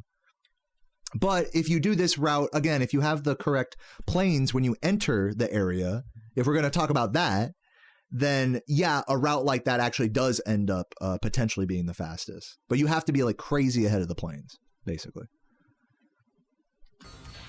But the cool thing is you can still do the old strats if you're ahead enough of this plane cycle. You can still hit this plane, do old strats, and then have an early finish. And then if you don't go for that, then you can do an early plane right where you would land here. So I think it ends up being the better call. Like you could this early plane. This would be the last plane of the level. And then we're going left and see I can't hit him anymore. With landing on the pedestal, it makes it a lot easier to set up to hit that guy. So yeah, I'm definitely like talking about this plane right here. Whereas if you land, flame, and then get the guys like that, it's like, all right, boom, they're all hit at once, and you're just flame, flame, flame, flame, you know? So yeah, so you kept this route. That's an interesting thing that Jordy said is Jordy keeps this route because of, and really, again, let me like back up. Like we're talking about the difference of like a second, maybe, or two at the most. You know, it's really in a level like this on a good run, there's definitely an argument to be made that like just keep it simple, keep it safe. Like all of these routes are like pretty difficult, you know, with like the turnaround and everything. So there's definitely an argument to be made like, all right, like don't even stress about like doing it the old way versus the new way versus like this fast plane versus that fast plane. There's definitely an argument to be made for that because it's very easily can turn a good run into like, oops, I choked to the first half of the level because I was trying to get the best cycles fucking ever. So yeah, so that's just some thoughts about Wild Flight. Cool level. A lot of different approaches to it, which is cool.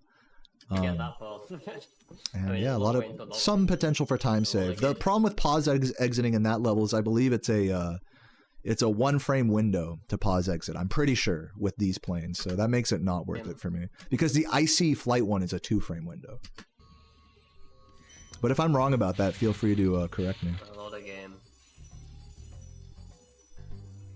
I don't know if you saw what happened on one of the runs yesterday, like the last run on Metalhead. Yellow gem on the boss fight just vanished. It just didn't exist.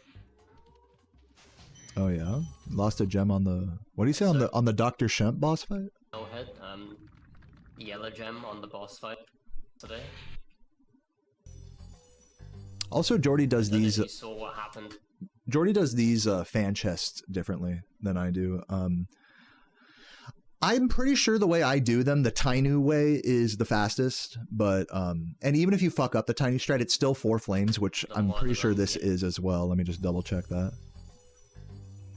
I don't know if you saw what happened on 1, 2, 3. Oh no, that was a 3 flamer. That was really good actually. Fuck. What happened on one of the God damn, that's so good. I wasn't even paying attention to that fact. Normally when you see this strat, people do a 4 flamer.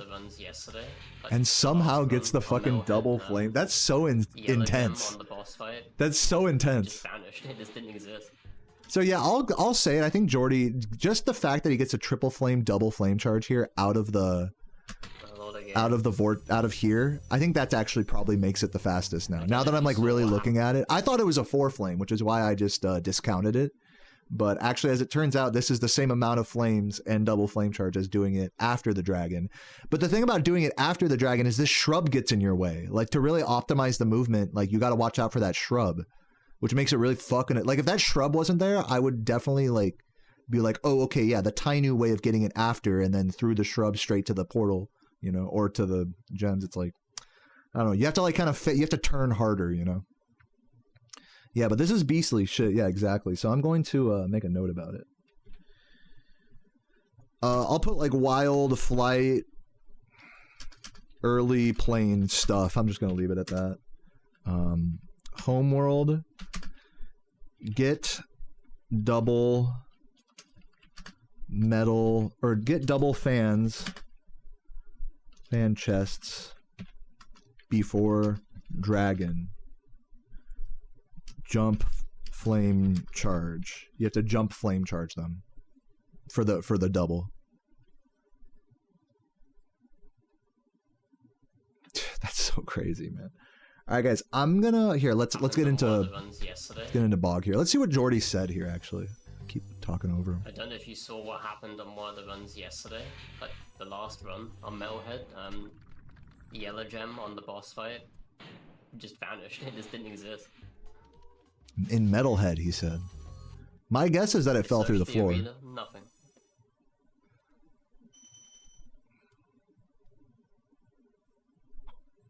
It either fell through the floor or it got stuck on like the edge of a lava pool where it's like really hidden from view. Like even if you're looking around that area, you don't see it unless you like fully go over. You know, that's how it is when they drop gems in Shemp, is it'll like get stuck on the cliff to where you would like never look or see it. It's like still super buggy bullshit, but like, yeah. Not to say that it's rare. You won't really see a gem vanishing in this game. I'll put it that way. It's very rare. There's probably a more like likely explanation than that. It's just my take. But anyways, I'm gonna go pee real quick before this bog, and maybe grab a little more coffee, smoke a little bowl, chill. What's up, Spider-Man? How you doing? Yeah, Jordy is a beast though. Like what Michael Pritchard said in the chat, man. Like I'm glad I'm studying this shit because it gives me like a lot to work on, man. Studying session 2.0, man. We are almost 2 hours into it so far. Oh my God. Cheers, everybody. Give me like 5 more minutes and then we'll keep it moving. Mwah.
Alrighty, I am back.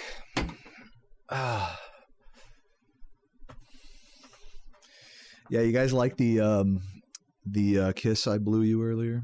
What up? I'm back. I could tell. When I walked away, I was like, "Bet that's gonna make them feel some type of way." All right. Shiny hunting, nice. Hold on, let me pause and see what chat's up to here. You're relaxing. You got done streaming Fortnite, dude. I hope you had a great stream today, Spider-Man. The labbing is going great, Hecky. I'm fucking kicking it, man. Cheers. Let's watch this bog. Boggity boggity bog.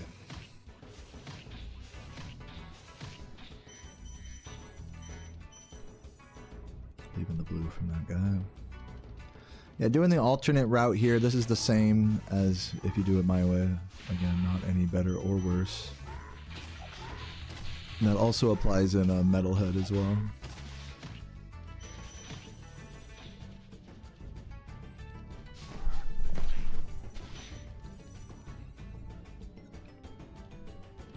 Yeah, I have a lot of like little cleanups that are like basically the same that I just stick to because like that's what I know. Like an ice cavern, there in bog. There's another spot in Metalhead that's like that as well. Where I'll just generally do older and harder strats, even though technically there's like a newer, easier thing. Hey Frederick, thanks for the good luck. So, I don't know if I want to like adopt all those strats yet. Or if I should even, because I like the older strat. Like it's so committed to muscle memory now, you know. And I like kind of being the old guy that does the old things, you know, in a more egotistical sense. Which it doesn't really mean much.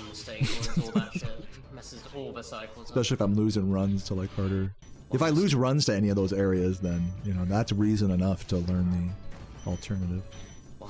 So I guess I'll just wait till it gets to that point, to where it's like with any of those alternate cleanup areas, bog, metalhead, or what was the other level I said? Just so much time. Just from this one guy, like that costs us so much more than look. Ice Cavern, yeah, Ice Cavern's another one. Until like I lose runs to those areas, I'm gonna not stress it too much. I have definitely lost runs to the Ice Cavern area though.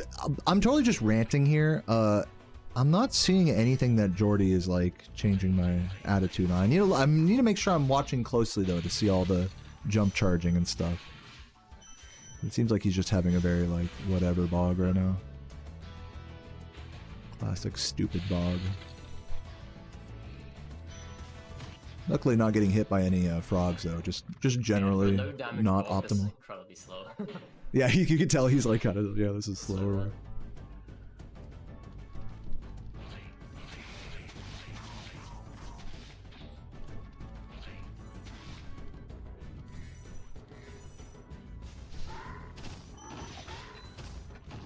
Okay, this I need to do. Right side cleanup. Look at this. Oh, whoa, okay. He had the right idea. Right side cleanup there is what we want to do. So we're going to make a note about that. It is faster.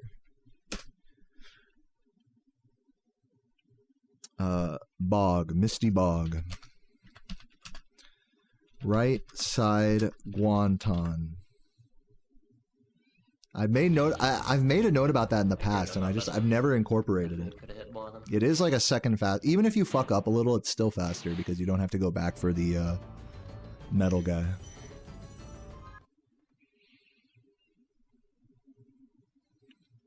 Or if you fuck up a little, it's like more like even, and you know what I'm saying, type of thing. I don't know. You don't want to fuck up, obviously, in that room.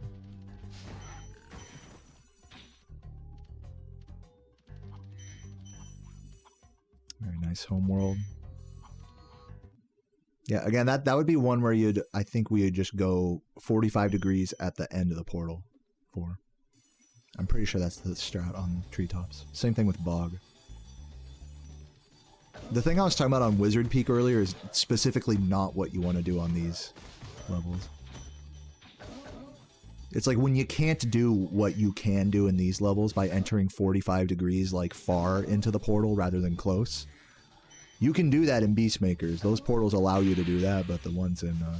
I think it has to do with the archways or something, or just the shape of the portals. The approach angles and all that. Let's go back and watch this whole level here. I'm just totally ranting.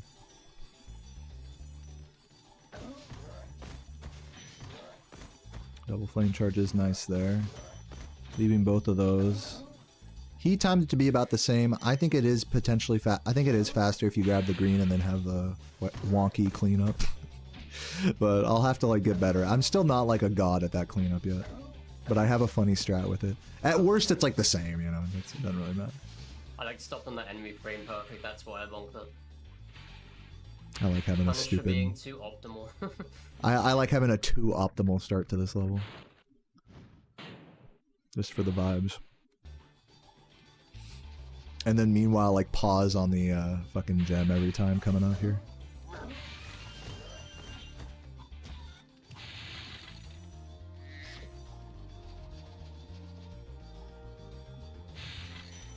Nice charge. Beautiful charge.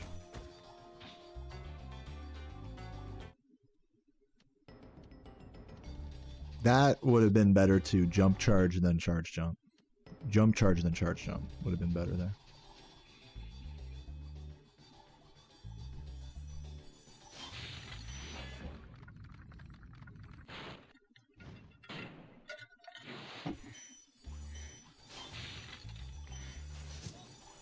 God damn, he does that. I need to practice that island. He does that island so good. This island is so hard to do good. You guys don't understand. It's like the most awkward, like wonky angles to make this circle correct. Jump charge, get that, and then get him. And you need to get like everything. You can't, if you turn a little bit too much one way or another, it's like it's over. So yeah, let me make that piece of debris right in my face. Get that shit out of my face. Let me make a note about this island. Treetops.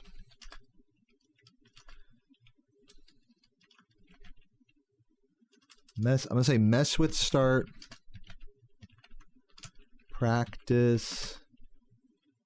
Thief Island, or I guess what do I call it? Practice Island. I'll just say practice island. Cleanup. There we go. Yeah, that was really good. Yes, I'm going to watch that whole island one more time. Getting the early gem there.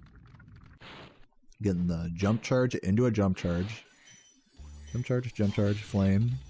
Jump flame, rather. And then getting that thief before he gets too far. You can just go straight into that. Beautiful.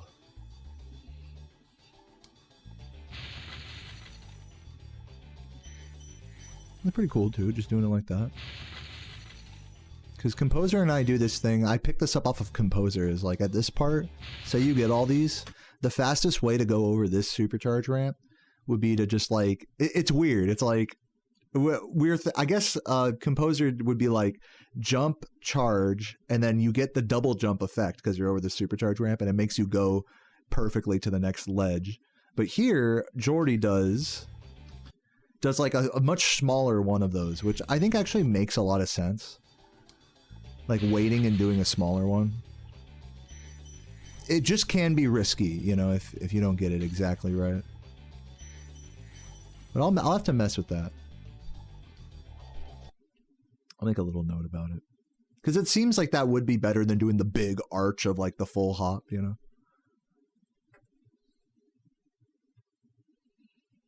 Practice island cleanup. Do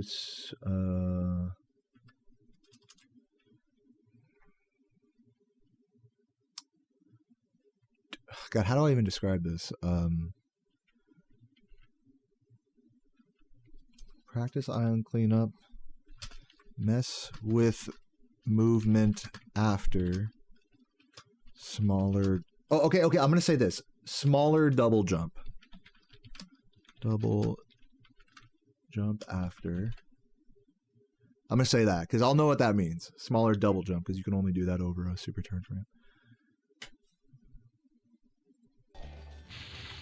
This is normal. Oh, he goes for the early thief and the day's vagabond strat, which ends up being even with just doing it the normal way. I'm pretty sure. I'm pretty sure that's what we decided.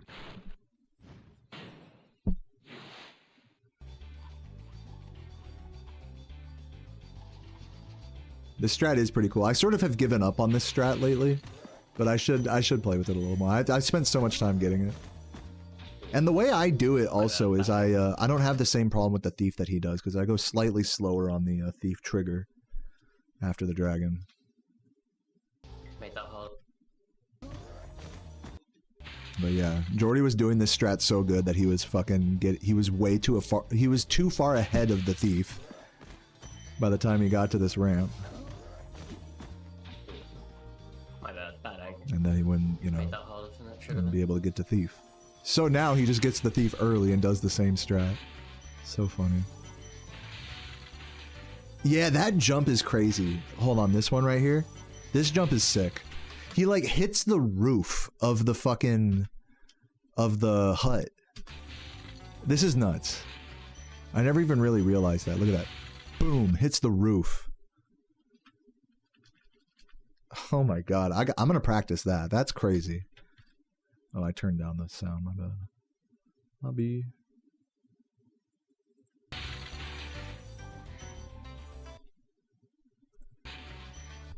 Oh, right here. God, that's crazy. Yeah, you can do an even much faster jump charge out of that as well, so dude, crazy. The fucking island circle. Yeah, let me make a note of that.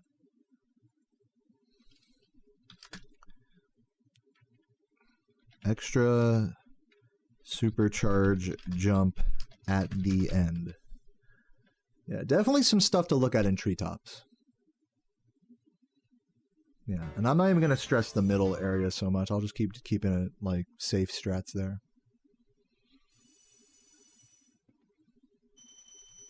Nice, those are the treetops I want to see. Yeah, that was good treetops. That was near world record level treetops, that was. Like, that wasn't even as fast as world record. See, that blows my mind.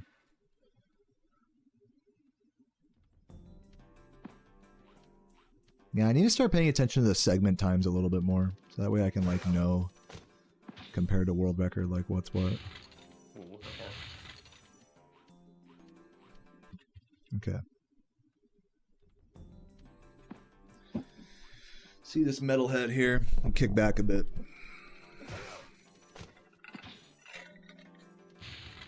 Ooh, okay. Let me watch how he does that out of bounds one more time.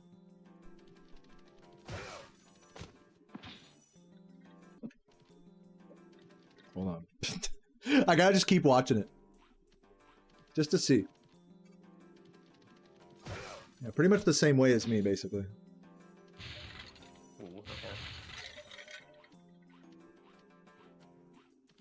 Hammer playing tricks on me.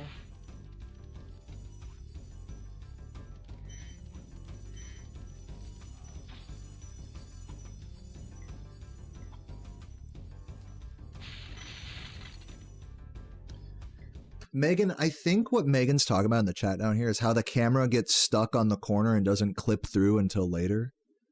Is that like what you're talking about with the camera? Yeah, it's really weird. The camera's super weird there.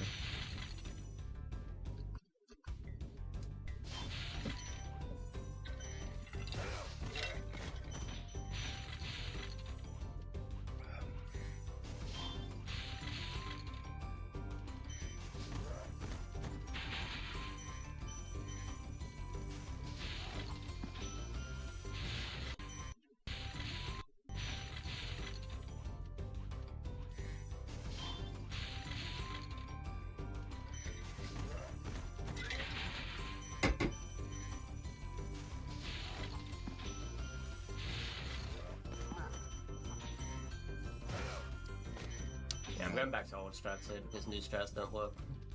I actually messed with it again and it's actually like the same. No, that's what I was just about to say. Is like you might as well. Same thing with me. I gotta just do it the Tainu way there. I gotta like relearn. Yeah, I'm gonna just do that. Because the risk is too high there of fucking up the strat. I mean, I'm so used to that strat that I usually don't fuck it up, but whenever I do, it's like, man, I might as well just do it the Tainu way, you know? Same thing with Ice Cavern. I don't necessarily need to change the Bog cleanup change, but I do need to change the Ice Cavern and that one. I think that's kind of what I'll do. Maybe not the Ice Cavern one right away, because I like the Ice Cavern interior. But definitely this. If I'm going to change one thing, change this Metalhead stair section. There's Misty Bog, treetops, and Metalhead. Do Tainu cleanup. Just do the Tainu cleanup. Which is weird because I remember timing it to be faster. I guess if you get a good blue RNG, you can like send it and get a better time. Also, you have to do the no bonk on the stair, which also like no other ways are easy. They suck. I'll mess with the Tainu cleanup, see if I like it. Jordy believes that if you get the my strat correct there, then it is the fastest, but it's hard to say.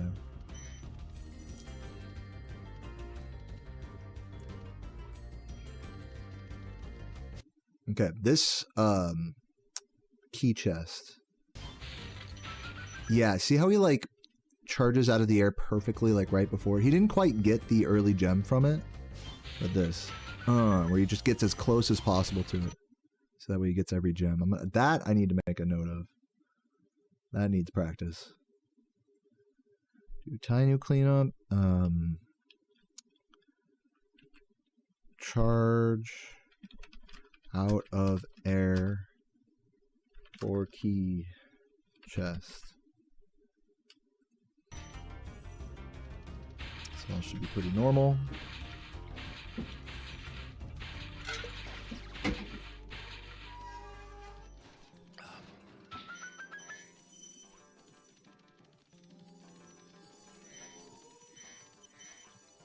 How would I feel if he broke my record?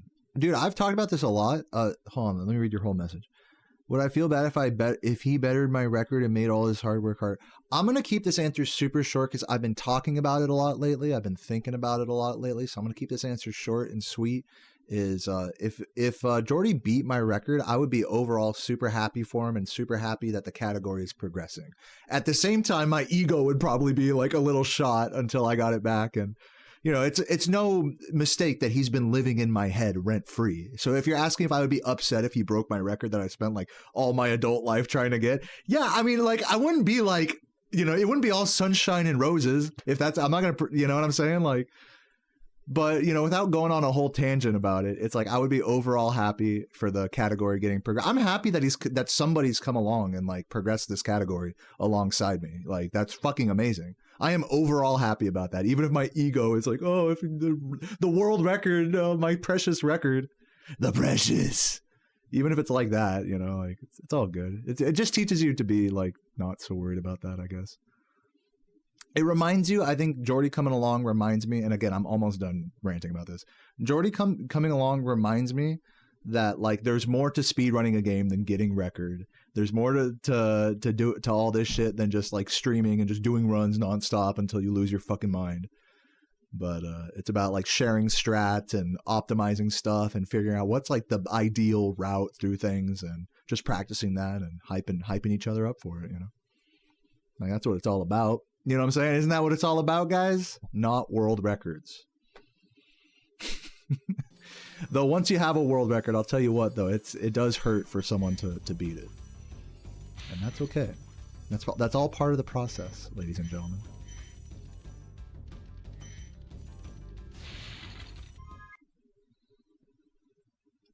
Hey, Jordy, thanks for good luck. I don't know if you guys remember this, but again, this is like another side tangent that I might as well, like, since I'm talking about all this sort of stuff, is last stream, I've been offline for the last 2 days straight. I'm just gonna watch this Peacemakers while I think someone told me who found that bounce trap, but I forget who it was. Bounce strat? Hold on. Wait. I'm gonna not go on this side tangent. Let me see what he's talking about. Bounce strat. Let me just watch this ending here. I didn't see no fucking bounce. Unless I like misheard him.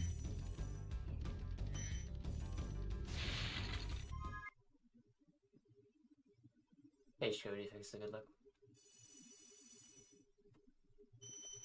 I think someone told me who found that out of bounds strat, but I forget who it was. Out of bounds strat. Oh, he's talking about in Metalhead. The out of bounds. I thought he said a bounce. Yeah. Day or something, I forget. Yeah, I found it, dude. Yeah, credit to me. No, I'm just kidding. I did not find game, it. I understand. Thanks. Yep, I get it. What is this? Skip this part? Is this part cringe? I'm ready. You can't do anything more embarrassing than I've done in the middle of a run.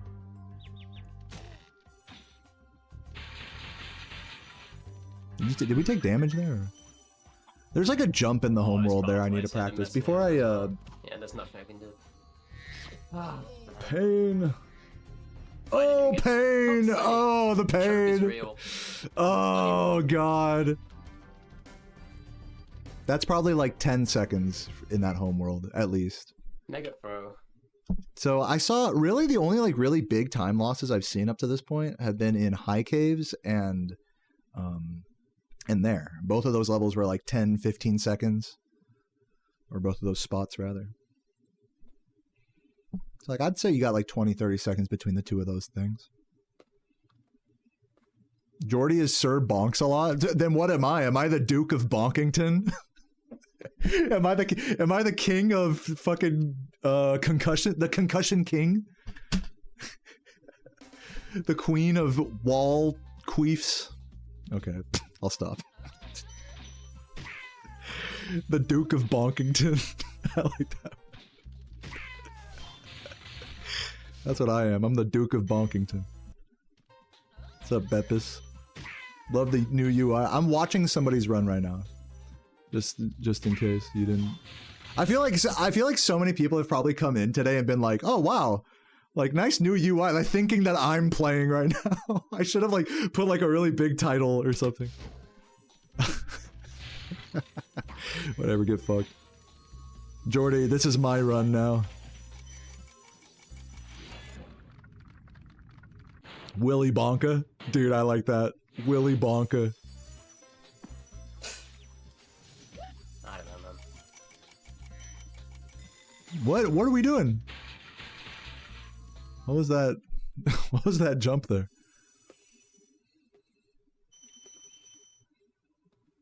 Jordy's going through it. I think Jordy's going through it at this point. After that beast, after those two homeworlds. Jordy's not having it. Not in a good headspace for this level. Oh, Jordy grabs those two reds right away. Where I grab the green. Is that like actually faster or what? I'm not convinced that's faster than just grabbing the green early.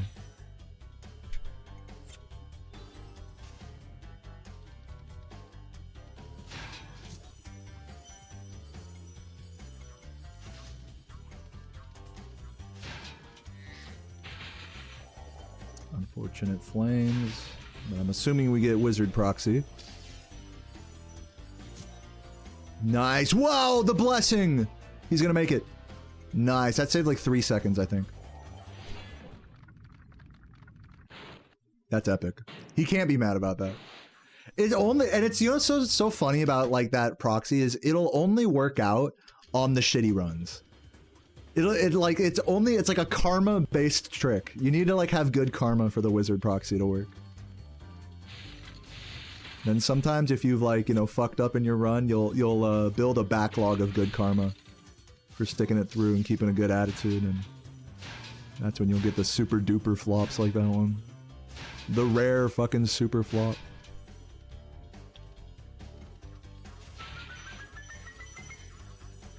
This all looked very normal. I'm gonna watch the this room from this room one more time. Yeah, that's the strat, the Galaxian I call it.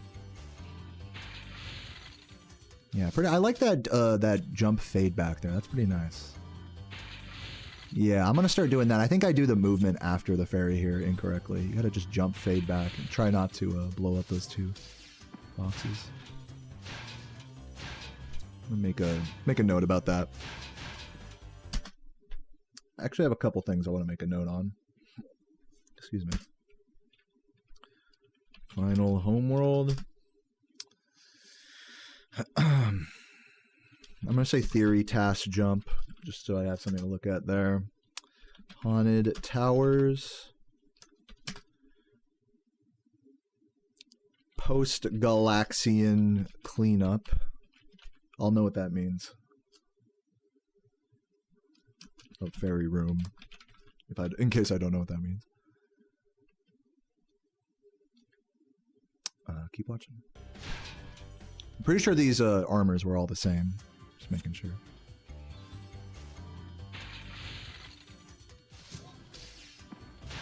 It's tough with that. You know what? It's tough with this this wizard here because it's like it is fast to flame charge him, but it's so hard to wait for the cooldown. Like ideally you get that perfect like flame timing, like flame, doom, flame, doom, flame. But when you miss one of those flames, it's just like so fucking annoying. And that one's an easy one to like miss time. So you have to like wait. So it might be faster to just charge that thief. Probably not.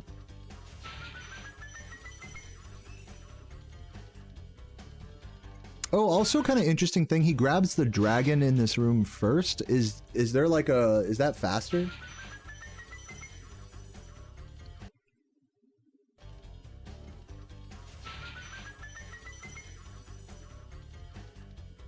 I don't know. I don't think it matters.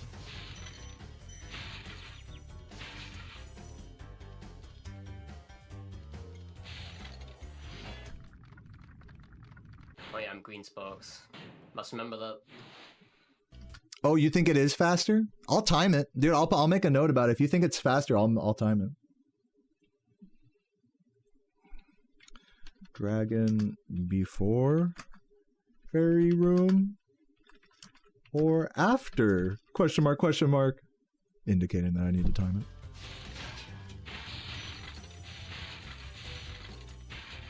Oh, what am I jumping on? Yeah, that whirlwind skip actually isn't like too beneficial for me on this particular run because I was like sparks down basically, which is stupid. Yeah, I agree. Jordy is a Chad.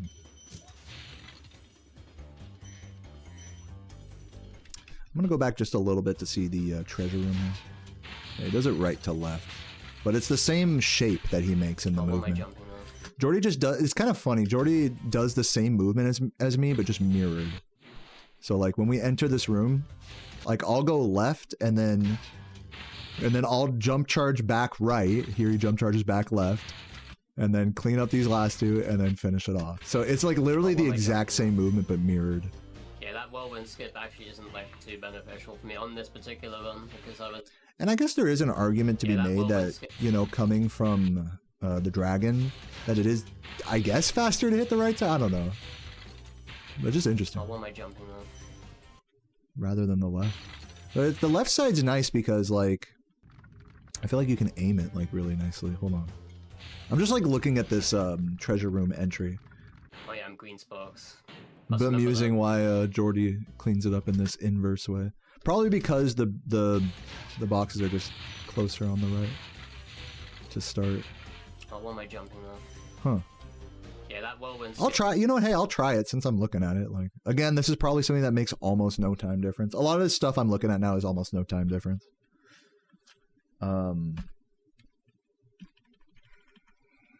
Treasure room, right to left. It actually isn't like too beneficial for me on this particular run because I was like. Just like with Guanton, you know, just switching around the switching it from left to right to left. Yeah, Jordy is watching. You know, literally, it's so funny. It's like reactionception.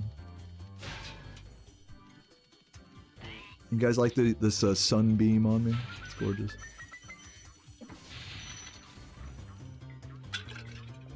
Yeah, he needed those, unfortunately.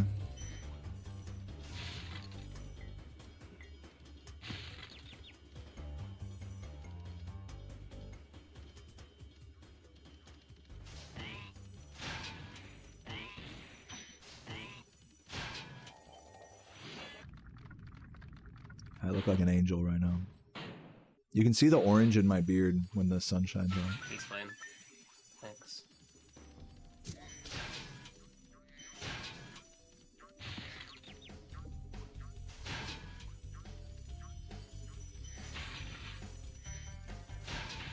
see this clean up. Pretty nice. It's a tough cleanup. What's up, Steven? How you doing?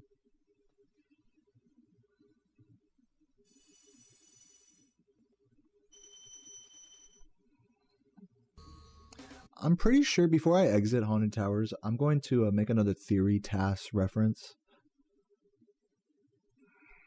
Theory task clean up at near end. Because I'll have the theory task up around this time. I'm like focusing on this part of the game, so I'll just kind of reference that again, see if I can figure out that strat where they do like endless charge jumping and somehow collect everything.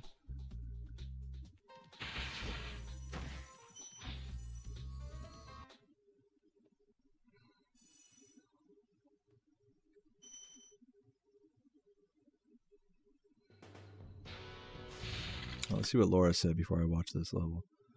The hit spheres of objects in this game are centered around their origin points, which is a manually placed sphere. Manually placed vertex. Yeah, I'm already lost. Most objects is central. The wizards, it's around their back. What? Yo, you're saying their origin point is not on the ground and other enemies it is? Centered around their origin point.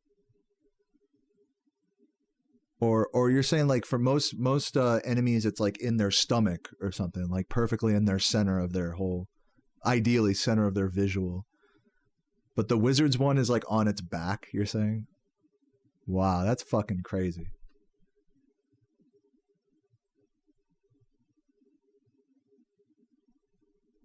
Man. And that's like, because I know like whenever I'd watch like a sidebar, whenever I'd watch like a Pan and Koek video, he'd talk about like Mario's origin point or whatever, like his point as like being on the ground, you know, like his, like where all of his collision is calculated and stuff. It's like at the base of his feet. But we're saying now, like for this is not, obviously it's not the same game as this. In this game, those hitboxes are spheres around an origin point in the center of an enemy. Ideally around the visual center of an enemy, but not always so for every enemy, basically. Interesting.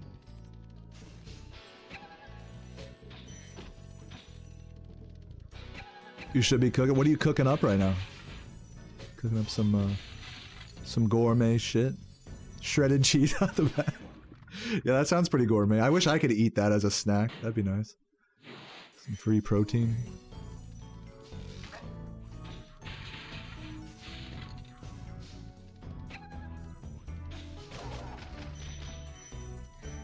Just got home from the gym. What up, Steven?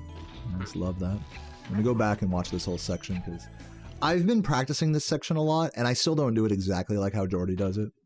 Jordy is really good at this section. He does basically exactly what the IL does.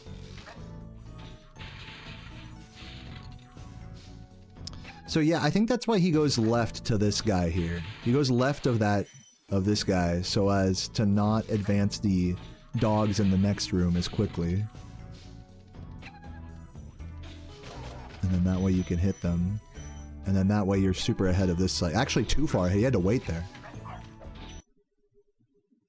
So I'm not really convinced by, if anything, I think it makes more sense to go to the right side of this guy. So that way it pushes the cycles forward a little bit.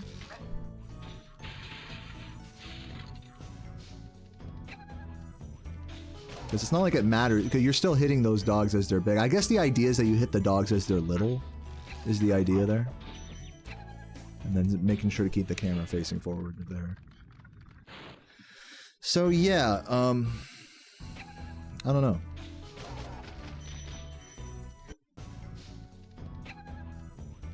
I will say, like, just jumping up and charging like that is definitely faster than jumping up and doing a really delayed charge glide around, like, the wider area like I do. So I think I should really try doing the way Jordy does it here, where he just flames those two guys and tries to keep it moving as much as possible with it. It's just harder to justify when they're further forward on their cycle, I think. And that gets right down to, like, why we hit this guy to the left. So I'm going to try doing everything the exact way Jordy does here and seeing if I like it. I gotta just like give it up and stop trying to tweak it and all that. I gotta just do it exactly this way. Dark Passage.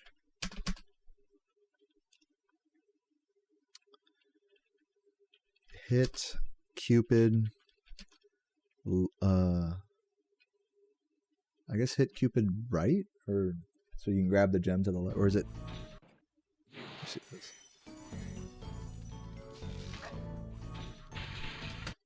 Hit Cupid left, then go right.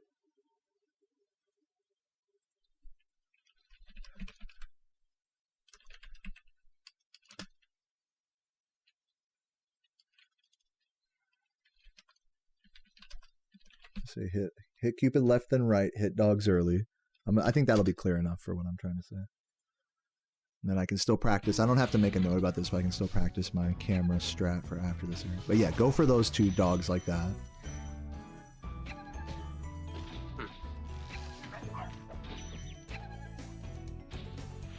And then I have my own strat for those 2 dogs.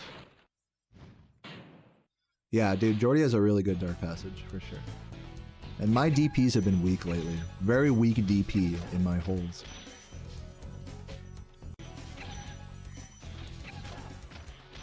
Yeah, unlucky cycles. Yeah, you know, obviously this isn't his best, you know, example of the level, but still pretty good. Not slow by any means. Not that slow, I should say.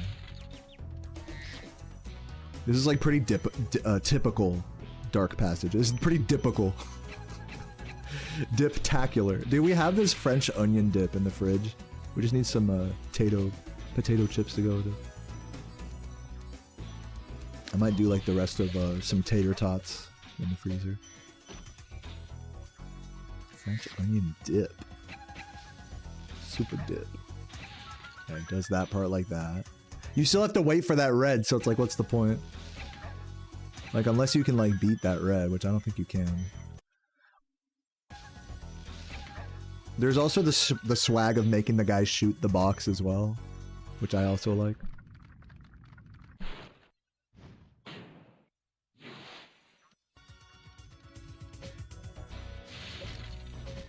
Man, that's crazy. He fucking double flame charges both of those. I only go for a flame charge on one and then like short hop jump. Yeah. I think he does this strat a little faster than I do. Just on the strength of that double flame charge. Pretty insane.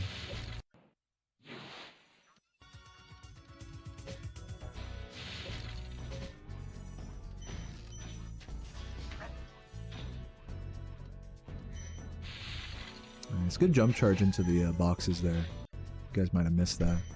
He jump charges into those, so he doesn't get pushed around so much.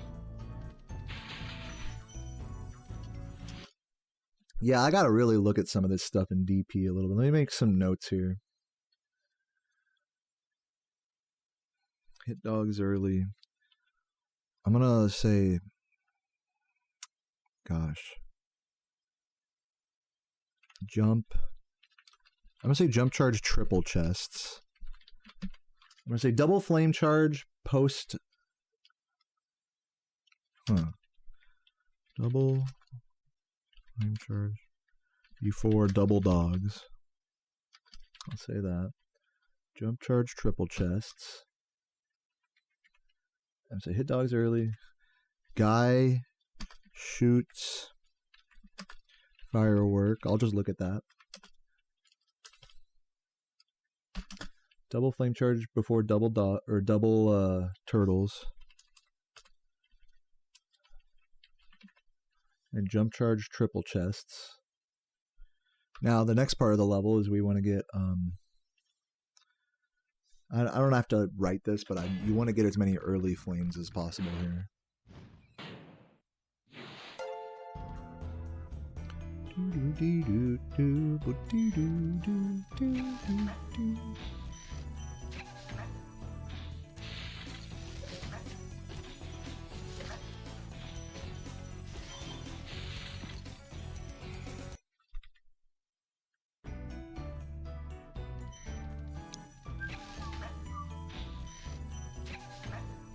He's opting not to go for Oh, that's an interesting way to do the early flame charge. I kind of like that. I would always go like around to the left there.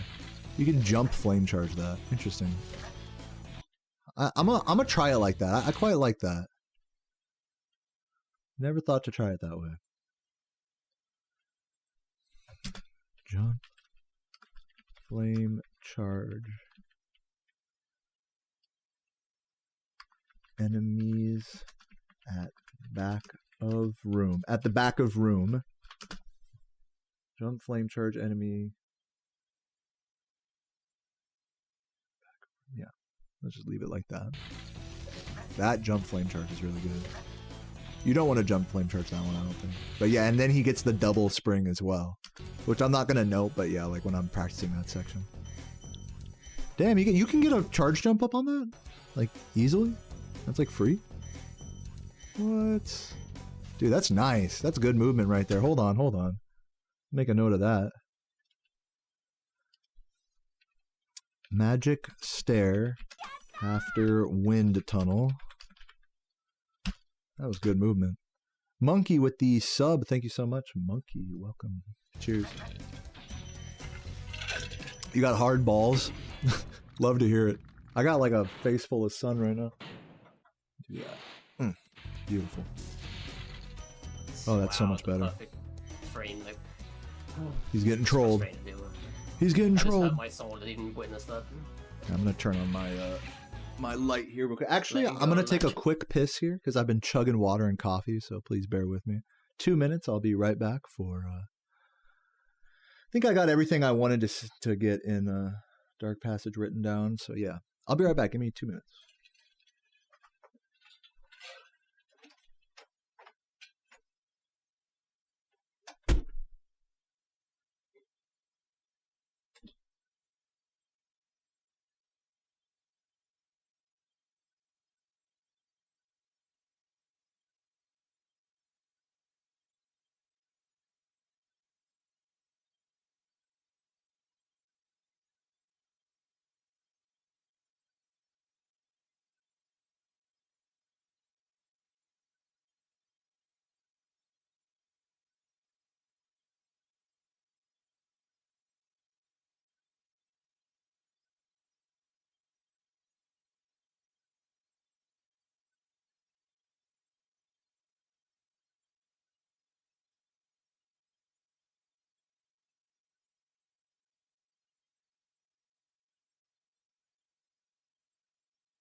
All right, let's keep it moving.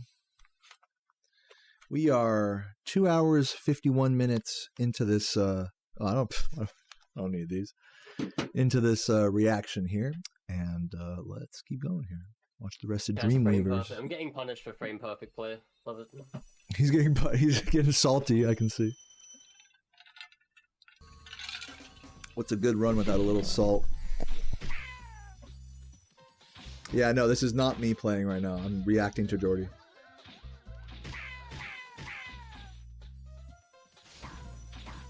You wouldn't be the first person to make that mistake today either. Let me see, did I miss anything in this section?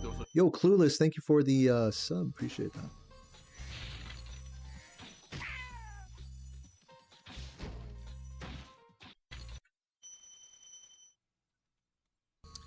Yeah, it's like... I don't know. I guess the old route doesn't matter there.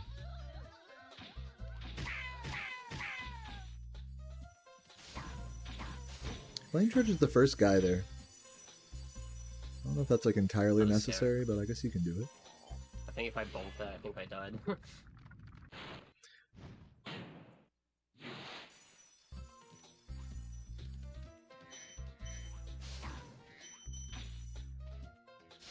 Am I tripping, or does the game capture seem like a little shaky? Like, Not like dropping frames, but just like a little like, So good. I don't even know how to describe it. I think I'm just tripping. I think just because this game is just such a low FPS game, and I'm so used to playing like Fortnite with Sarah, and San Andreas at like 120 FPS. I like go back to this game. I'm like, dude, this game is like hella jank. That kind of moves so good. Yeah, he gets all those gems right away, which is cool. Doesn't matter. Doesn't go for that.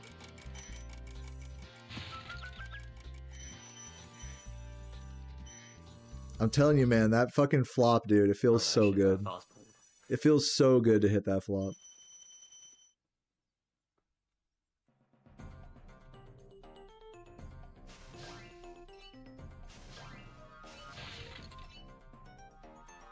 I can't believe I've been watching this for almost 3 hours. Just slowly, methodically going through everything that I notice. Have I missed anything, by the way? Let me know. I mean, like the homeworld differences there, I don't really want to make notes on. I feel like it's just, it doesn't matter.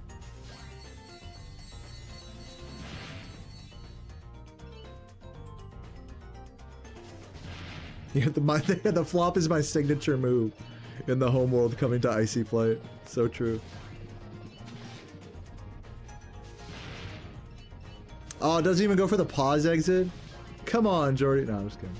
But now you got to. I know he does it. I know he goes for it sometimes.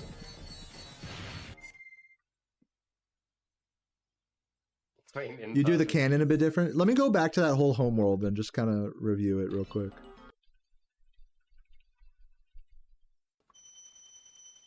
Let's just watch this whole homeworld. So first of all, there's leaving the gems here versus for later, and it's been timed and it's the same. In fact, there's an argument to be made that doing what I do might have a potential higher execution ceiling because you don't have to wait for this guy with what I do. Not that you really have to quote unquote wait for him here, but it creates an execution ceiling. Now, flame charge this first guy, which you know you can do. And then go around for that. That was scary. I think if I bonk that, I think I die. And now the cannon. Jordy's saying in the chat to check out here. Going around this way, grabbing those. Yeah, is that better? No. That might be better, I don't know. Going for the far one first.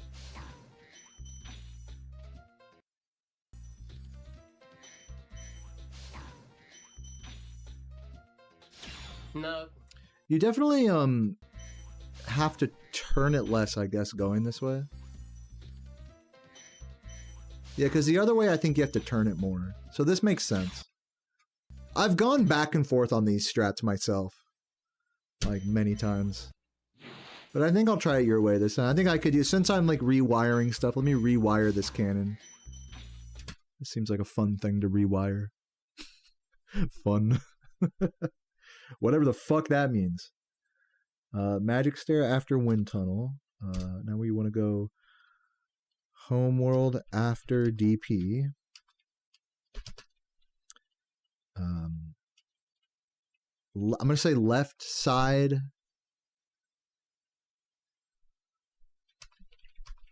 Cannon approach. And I think one thing about the left side cannon approach, I'm pretty sure, correct me if I'm wrong on this, but you actually don't have to grab that gem right there when you do this. Like, that gem, you can just leave for after. So technically, you can just kind of get him to move a little and then get in position to just fuck him. I'll mess with it. No. I'm bad. Missed shot aside. Don't worry. I won't point it out. That kind of moves so good. Also, those few reds there, like... I think... Hold on. I like the... I don't know. It's probably not a big difference. It does seem like a shorter jump and movement to go through there. And then to grab these... Since you're going on the way back anyways, like, what's shorter? This movement versus this? Or that movement versus that? That's kind of what the question is, I guess. And if we skip forward to like post Lofty, we can see in this homeworld here that he does take he will probably, of course, take this section tighter than I would from having left the reds. So let's just see how much tighter that looks. It's the same movement. It's not even that much tighter. Like, I would understand if it was like, okay, like stay really hard right here and then like perfectly charge jump to that red, but it doesn't matter. It's like it's so like either or doesn't fucking matter. So that's for that reason. I say leave the reds back before wherever I was. Leave the reds over in this section. No, I'm bad. Also, that first red, I'm pretty sure that first red you'd grab on the way over anyways. It's kind of crazy that Jordy leaves this red, because you just grab it naturally from flame charging the enemy. And if you go back even more, the reason why Jordy probably skipped that red is to try to get the camera pointed as far away from the fodder as possible. Like that. But, you know, I don't know. That's probably the logic, is like going as far left there as possible to hopefully have the lowest chance of cannon glitch, and then grabbing the reds, because then it makes the reds annoying to grab later. It's like fixing a problem which creates another problem and then fixing that problem. So it literally doesn't fucking matter, basically. I think if I bonked that, I think I died.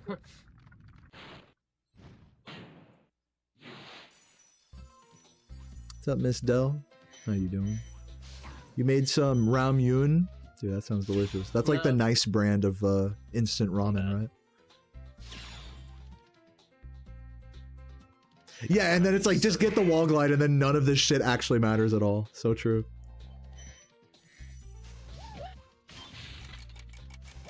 But yeah, Jordy, you gotta go for the flop.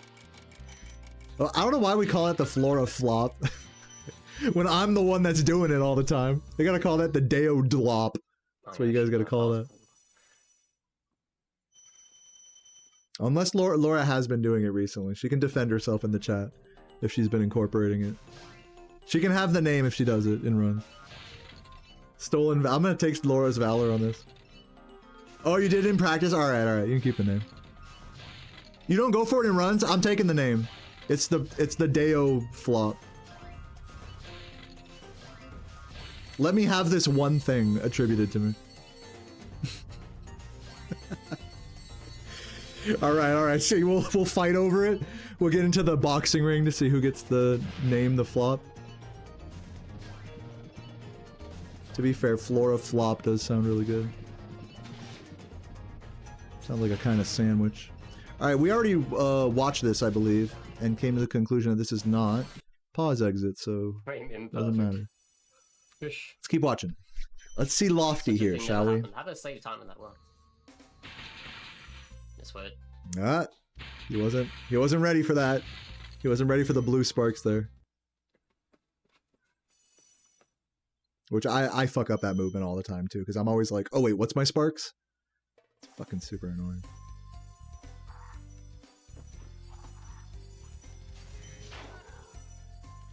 Nice. Oh man, I love a good Lofty.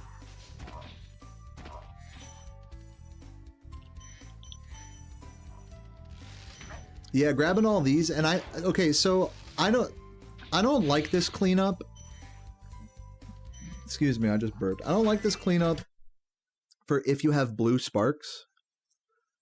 But if you have green sparks, then that cleanup is a lot better. That's like my opinion. But either way, it's about the same with compared to what I do, so. And I guess there's an argument to be made that this one is a little easier, this route. So I might look at it one more time just to see how I'm feeling about it with different sparks levels and stuff. Make a note about it. I might switch up some of the movement here to kind of get it more in line with what Jordy's doing. Lofty Castle, second island cleanup.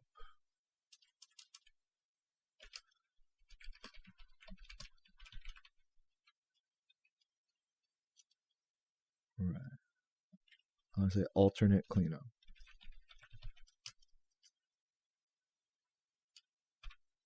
Let's keep watching. But yeah, basically this is like the same. So there's no use like complaining. It's like all the same so far.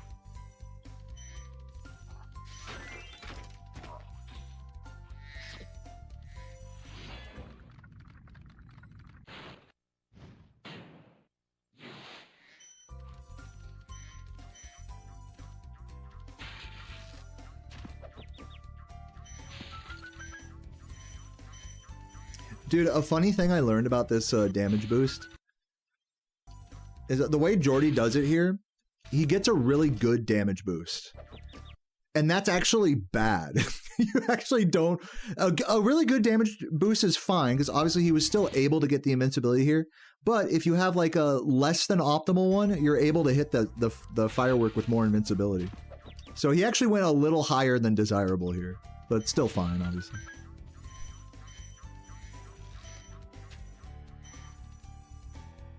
Better to go too high than too low, right?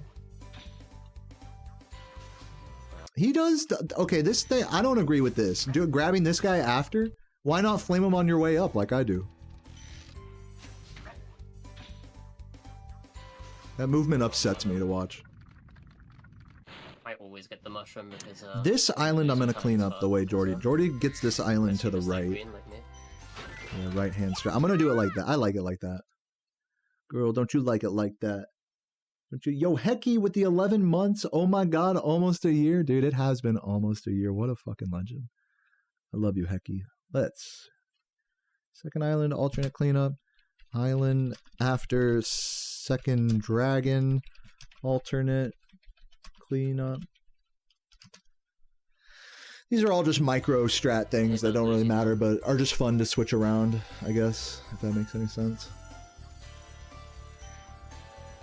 These are a lot of this stuff I've already learned, which is kind of a cool thing about going back through Jordy's run twice, is it's like get to kind of revisit and be like, all right, what do we still want to do and still not want to do after trying, and then maybe incorporating. That guy is bad.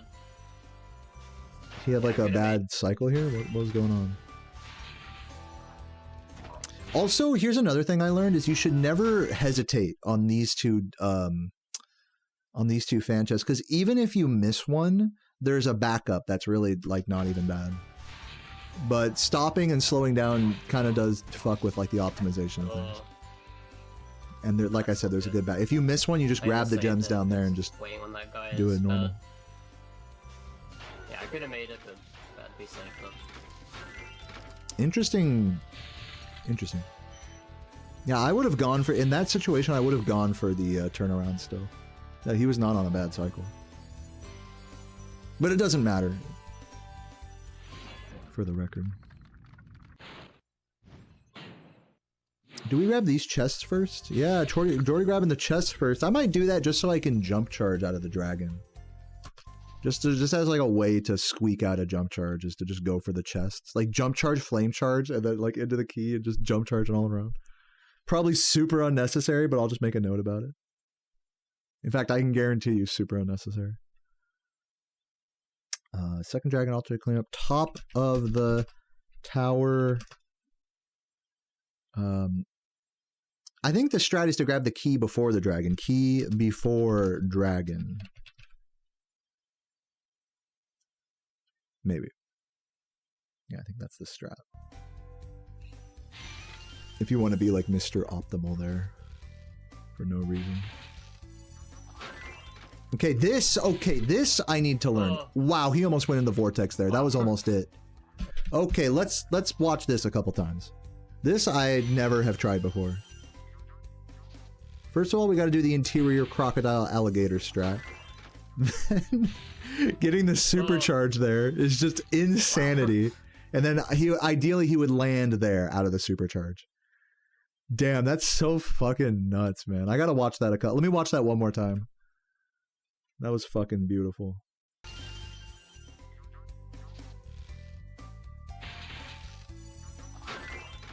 He missed the fucking balloon guy as well. Oh. But yeah, I guess the idea is you hit the balloon guy and then go kind of more left. Left, but not all the way left that you go around the first island here. Hold on. So it's like, yeah, it's interesting. He goes left. Let me frame advance here. Because normally when people go left here, they'll go all the way around this middle island. They'll go all the way to the left like that. But here, Jordy kind of squiggles it left and then right, but still, like, gets through the island. I'm going to start it in, like, slow-mo from right here. Can I do that? Half speed.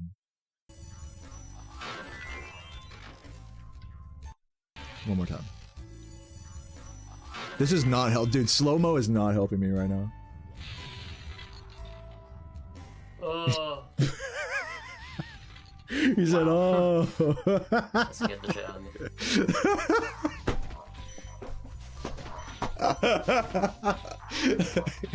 Oh.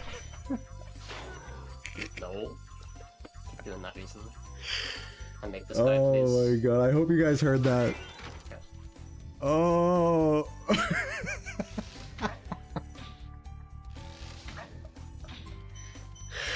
Oh, the half speed, man.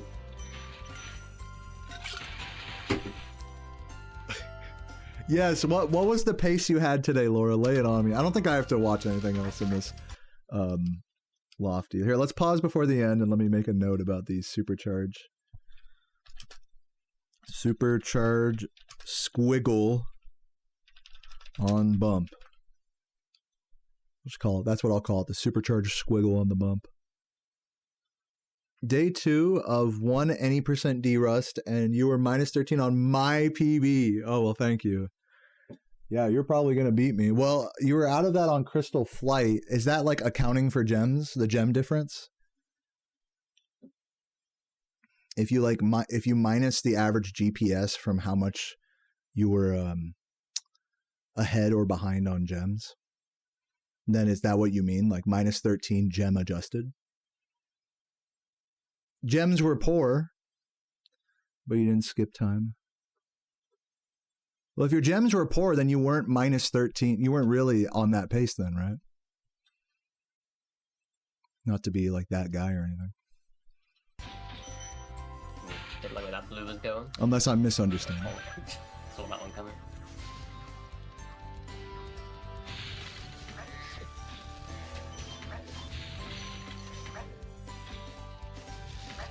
Still 3xable? Dude, that's fucking sick. I mean, I still can't believe I got a 3x, like, in any %. Like, I'm like, dude, you know what? 3x, I'm good. And I'm starting to get there with 120 as well, where it's like, I have a 119, like, I am good. Technically, Jordy and I can get into, like, the mid 119s and just see, like, where we go with that. But, like, damn, dude, it's just, it's getting pretty crazy. It's getting to a point where it's like, dude, like 3x, 36 3x is so insane. 4x and 5x is like amazing, but like 3x and 2x is like holy shit. And then it's like it's getting like that in 120 now, where it's just different tiers of amazing. But yeah, Composer had a fucking 1x, 36 1x going into Rat Proxy. They shared. That was pretty interesting. They said it was like the first 1x into Nasty. I was surprised by that. I thought Composer had other 1x's going into Nasty.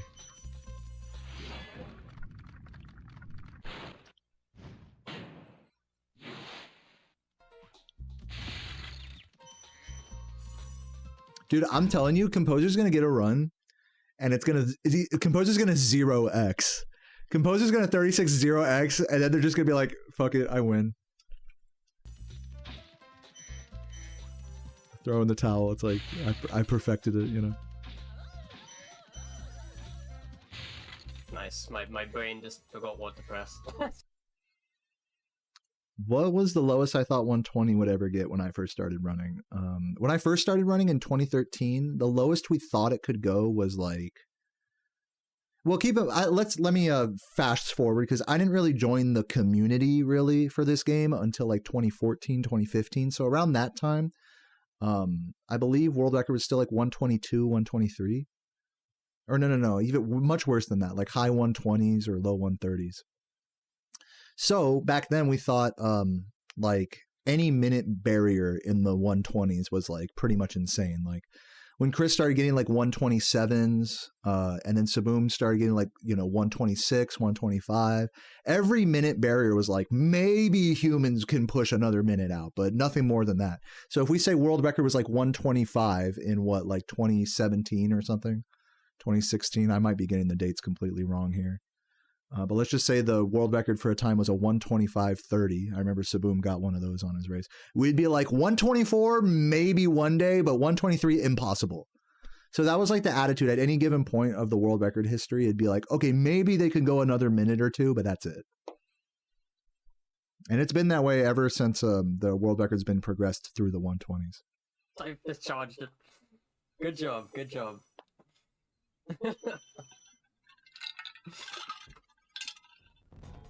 Alright, let's focus up. One life.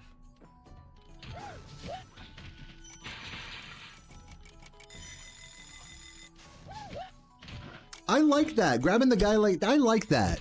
You know what, Jordy? I like that. It's like, if you're not gonna go for the fucking super crazy early platform here, then what's the point of doing the fucking... I like that. You just get him hit as quick as possible, and then while the platform's coming up... I like that. It doesn't matter, but I like it. Technically speaking, it is suboptimal. It is suboptimal. Ideally, you want to be like on this platform. Okay, here's ideally. Let me tell you guys, ideally, you want to be on this platform before it even raises. You don't even need to fucking flame the guy. Ideally, and then you just jump straight up there without the platform moving at all. But if we're being realistic here, for like at this point in the run for a human, the same thing also applies to the first ramp as well. Like, you can barely make them without needing the guy, but in all reality, you have enough time to hit the guy and do like a jump charge as it does the first couple frames of raising to give you that little bit of extra height to make it consistent. And at the cost of almost no time. Almost no time. This takes that thought process a step further, where it's like, all right, since I'm planning on waiting for it to rise most of the way anyways, I'm not losing time by doing this. So this only doesn't lose you time if you plan on waiting for the thing to raise all the way. Which for me, I don't quite do that. I try to, like I said, get the first few frames of it raising with the jump charge, momentum, like, abuse thing. So it's interesting platform situations here. It's the same thing with like the pre-single cake jump here. Oh, also a side thing, you can, it's not worth, but like, you can charge jump. You can skip these for starters if you really want to be crazy. You can also charge jump this, but it's generally not worth. So because of that, I think it makes more sense to approach, like get these metal chests like facing back over the void, so that way you can like follow that edge and then jump over. I feel like that's like better lines, is to go left here instead of right into the wall.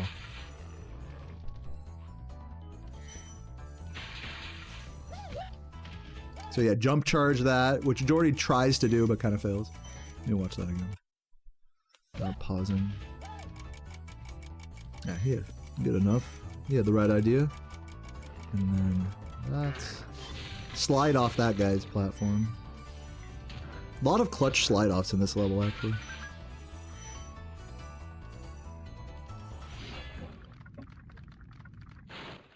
It literally doesn't matter if you collect this dragon early or late. Same thing with the lofty dragon at the top of the tower.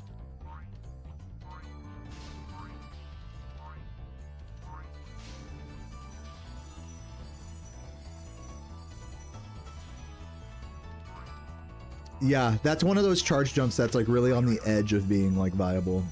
That, and then also there's one in Misty Bog as well, coming out of the downstairs area back to the top area. There's another one that's just like that. It's like, you can practice it and even get a few of them in a row, but it's just like, are you gonna do it in runs? Like, is like a, what is it, like a not even half a second even worth it? Quarter second even worth it? It's like a third of a second, I think, of difference. Optimally, maybe half a second.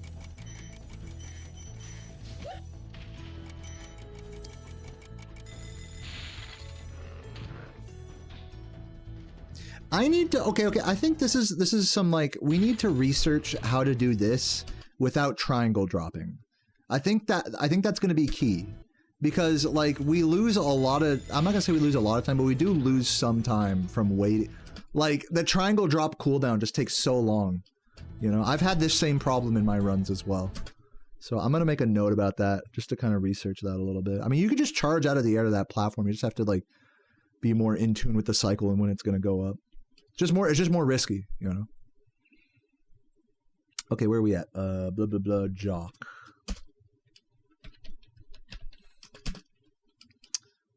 What are some of the things I want to work on here? I think I'm going to keep the early, like, flame charge on the guy into the... I'll look at it. Flame charge fool.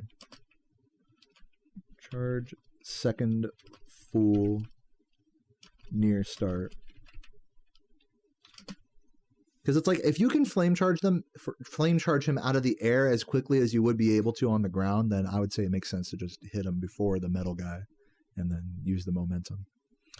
But you got to be quick with that in order to make that work. Same thing with the flame charging out of the air. The guy in Cove is like that towards the end. Anyways, let's keep watching. Oh, yeah. Before we keep watching, we got to say no triangle drop on platform. Also,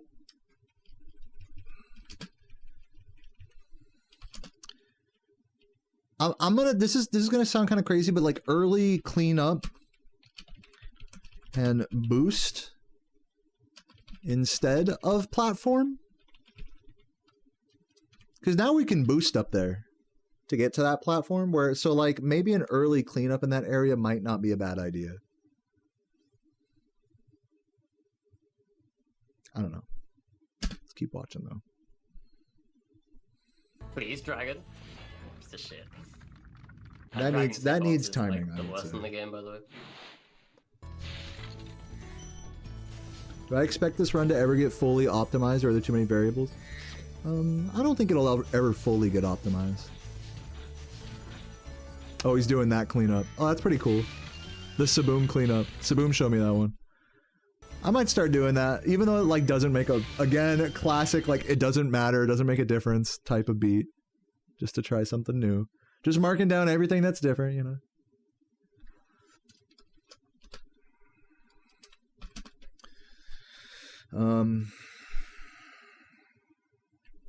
Quadruple.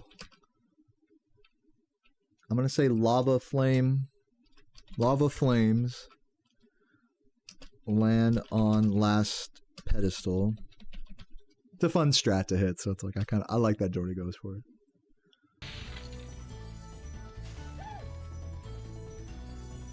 Nice. It's hard to say, like, what the better strat is there, though. Definitely the way Jordy, what the fuck did he do there? Hold on. He was going for those and then, like, rising flame jump into them. That's kind of interesting. I'm gonna try that. I'll try that in down the thing. Lava flames land on last pedestal. Final 3 springs flame right to first. I'll look at that. I'm not against trying that. Give me that.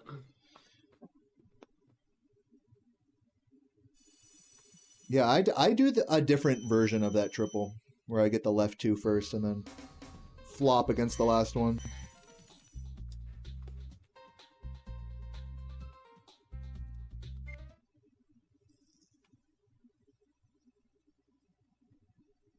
But inside. I tried. 110 flat. What does world record get? Right, this is all on me, and this is very, very PBable. I don't know what world record gets. For the Dreamweavers split.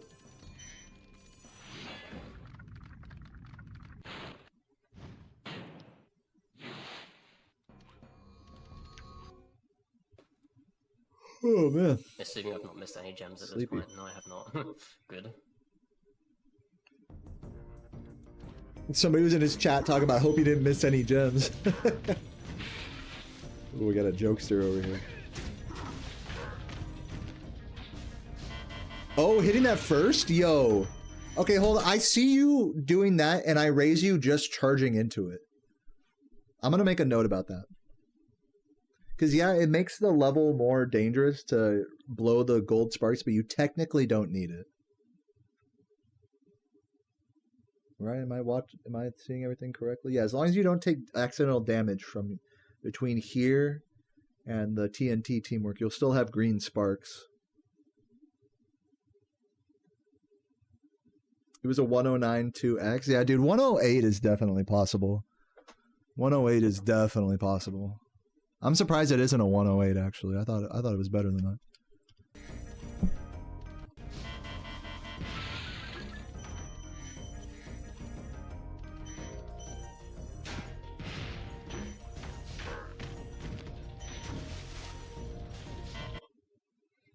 Maybe you could reach the second barrel guy quick enough to charge a barrel in the air. The second barrel guy. Hold on, let me see if I find who you're talking about here. Skip forward a little. Alright, there's the first barrel guy. Not that guy, I'm assuming. But you mean this guy. Reach him quick enough to charge a barrel in the air at the TNT. What? Wait, how would that be possible? Because the TNT's behind you. You can, here's a funny thing, people have labbed this, you can like blow up this guy's barrel and hit the TNT, I think. But it's fucking super weird. And not fast to the way people have figured it out, I think. Yeah, but that guy, I don't see how you'd be able to do that. Maybe you can. But yeah, either way, the fastest thing is to just, and I'm going to make a note of this, just try Norc Cove, charge into first TNT barrel. It's a ballsy strat, but it is technically the fastest thing, I'm pretty sure. I'm gonna say near strong chest. Into first TNT for strong chest.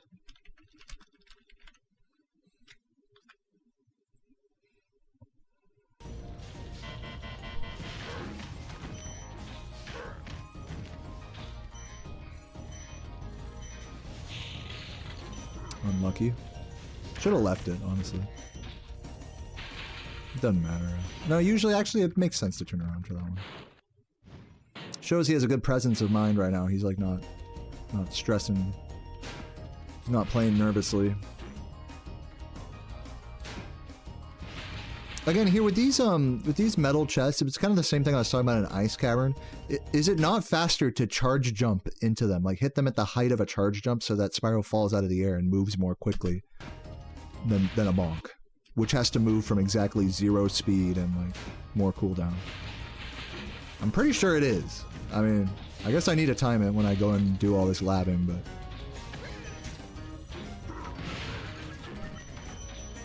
You watch how he does this whole section here. Nice. So yeah, if you charge the first TNT chest, you'd be green. Had to check. That was very sus. Yeah, that part's always super sus. I don't blame him for that. Nice. Luckily, since he slowed down there, it gave him a nice cycle for that guy.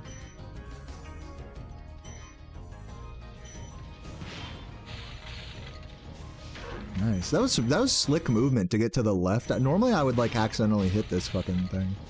That was really slick movement by Jordy there. Yeah, I like that. Hold on. Clean up boat after TNT trick. I'm gonna say that. I'm gonna say tighten up.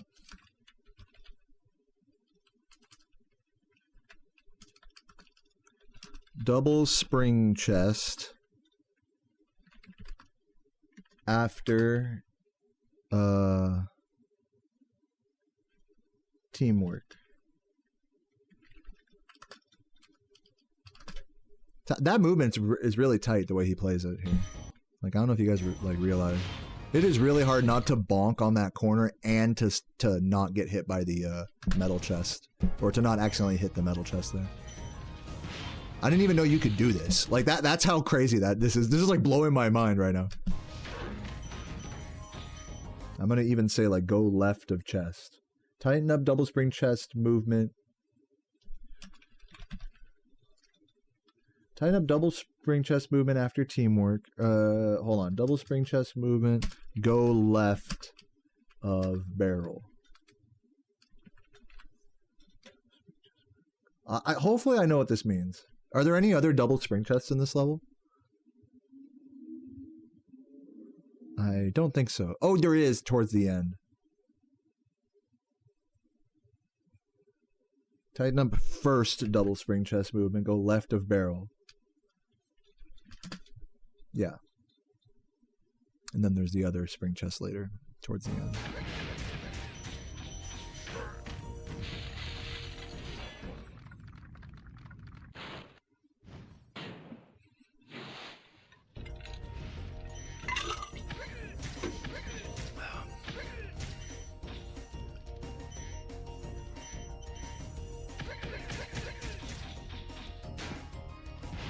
Beautiful. Let me just watch real quick this spot up here. Yeah, I like the... Ooh, very nice. Man, that was so nicely played. I always hesitate on this. Jordy does that so smooth. Look at that. And it's even faster if you flame charge jump the first guy, but it doesn't put you in as good of a position to do this. So I just like jump charging him. It just makes so much sense. Instead of having to hit any of them. Like, sure, like a task would do something different there, but for a human, like that movement I think is like the best like risk reward situation.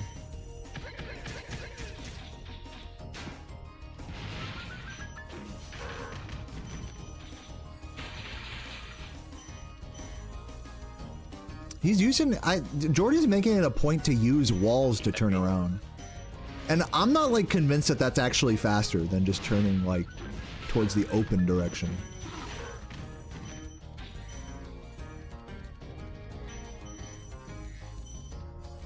Good cleanup. Let's get the free sparks. Definitely got to get that free sparks if you do the early TNT like me. I guess you don't have to. Yeah, I will say it is scary to play this whole level at green sparks basically. Oh, I like that, not doing a... I'm pretty sure it is faster to do, like, the full hop all the way to the thing. Good shit. Because I think the vortex takes, like, pretty much the same amount of time either way. Good shit. So I'm pretty sure the full hop charge glide into the vortex is better there. Unless it's been timed.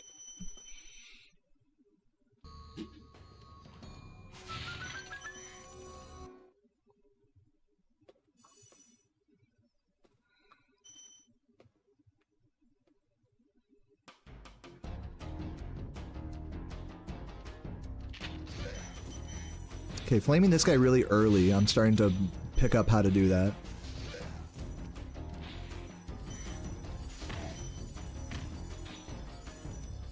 Tainu has a different version of that first room, but...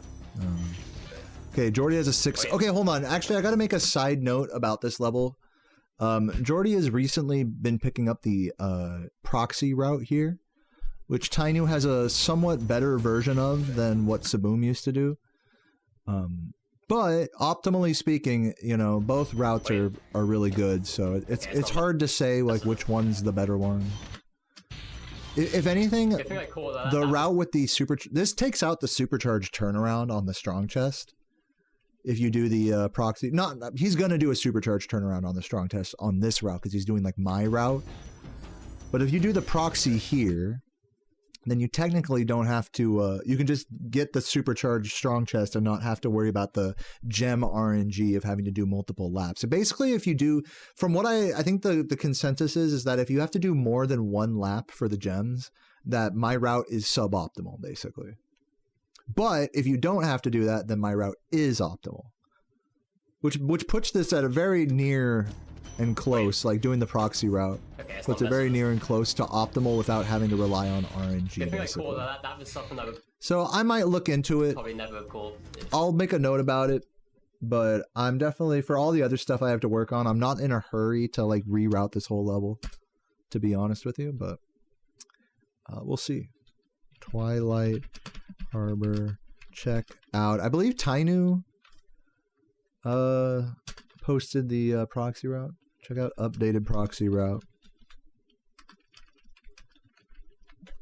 We'll check it out. If I feel like it, we'll check it out. I was not paying attention though. I was like so focused on the lineup.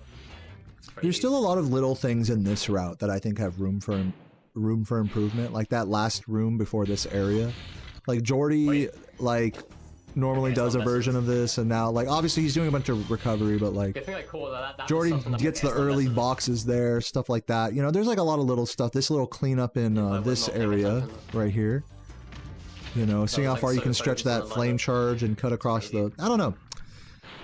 So yeah, I'm not sold on learning the proxy route here yet. I'll say that much. Even if in theory, it is the best route to take out RNG factors.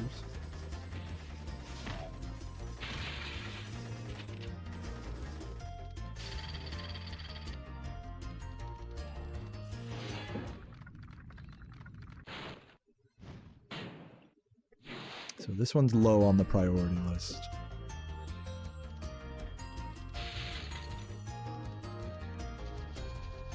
You know, just one more thing to work on and learn. Even if you don't end up doing it in runs, it's fun to just learn stuff, see what people are doing.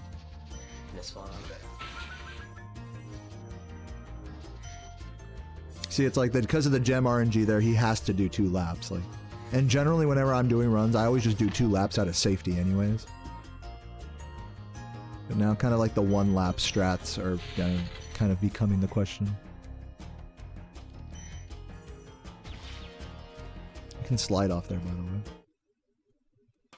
Also, this route is slow if you leave one of those yellows, which I'm not going to say is RNG, but it is kind of, we'll say it's luck dependent.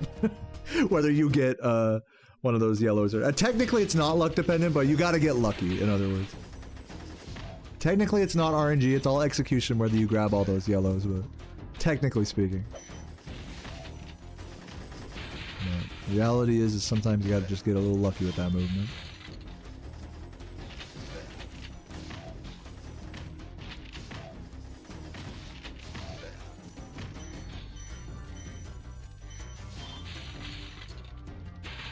Nice, good movement there.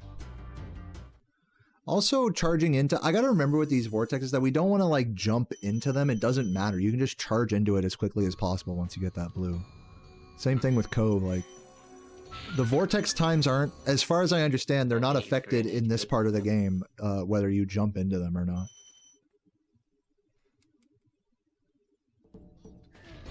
Or like they're not better if you like, you know, go out of your way to jump into them.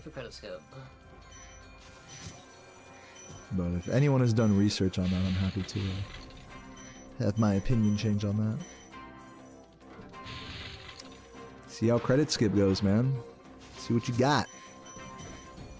Minus 21 on a 120.56. Finally, people are jumping over that little part there. It just does what I do there, except different cleanup with that. Doesn't really matter. Whatever is the quickest for you is fine.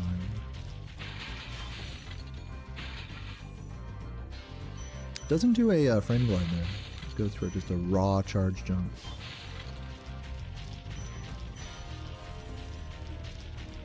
Okay, do the slide off here. Beautiful. I gotta love that slide off, man. It's so satisfying.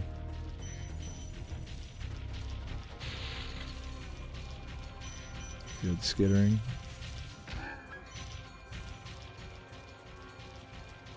No push, reset.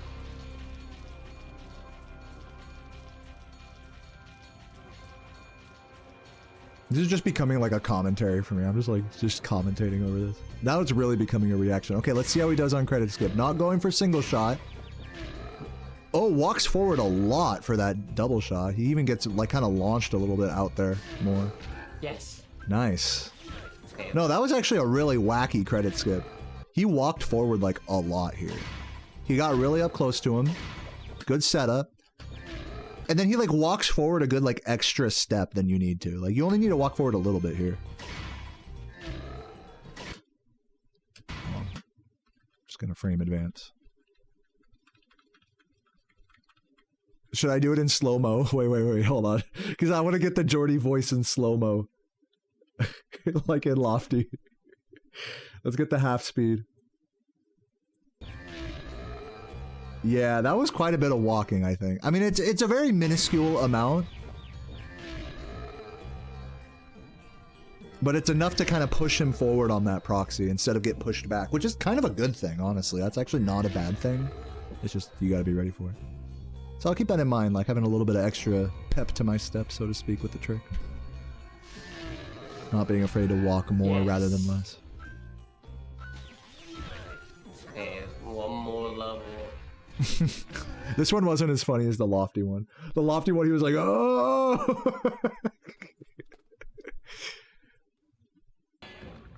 Alright, anyways. Let's see the end of this run. I have no notes for that Nasty world. Or Nasty Norc.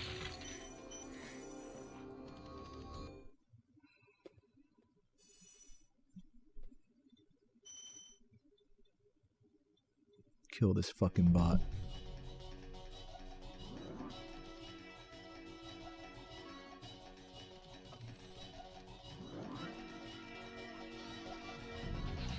Let's jump. Yeah, I'm telling you, man, it's like only on, like, you can go for the better jumping strats there, which I will admit, jumping up the 2 steps is better, but it's just like so stupid and inconsistent. You might as well just jump up each one individually.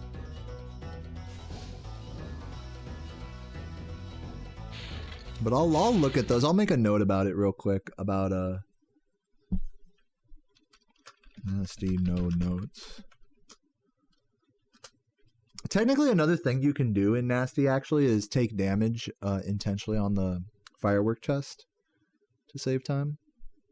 It saves like half a second or something, but being blue sparks for credit skips kind of fucking scary. Nasty no notes. Loot. Nasty's loot. We're almost at the end, guys. Nasty's loot.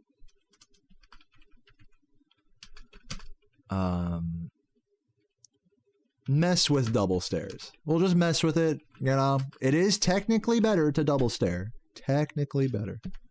But where and how you do it is very critical. You don't want to be bonking on them.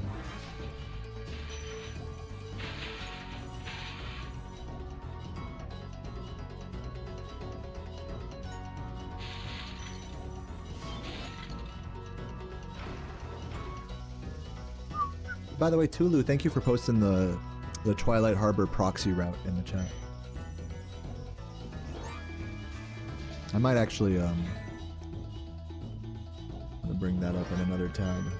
Oh wait, no, this is an old video. It's the wrong video. It's okay, I'll dig it up on Discord. It's cool. The old ass Hummeldon comparisons, classic. Love those.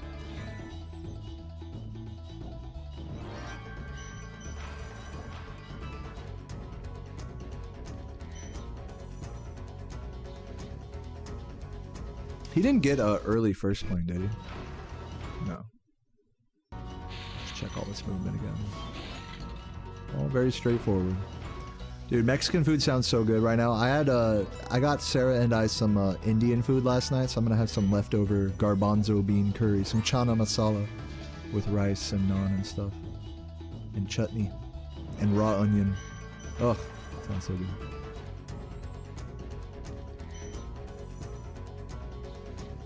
After this run, it's pretty standard loot. You know, nothing really different. Besides, is he gonna go for a double stair here? No.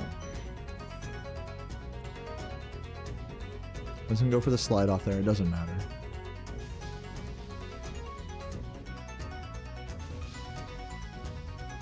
That movement's good.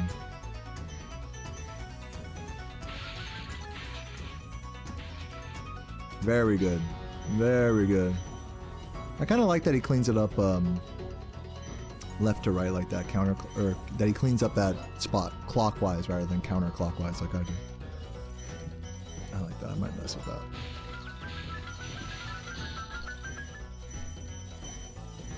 Pause real quick.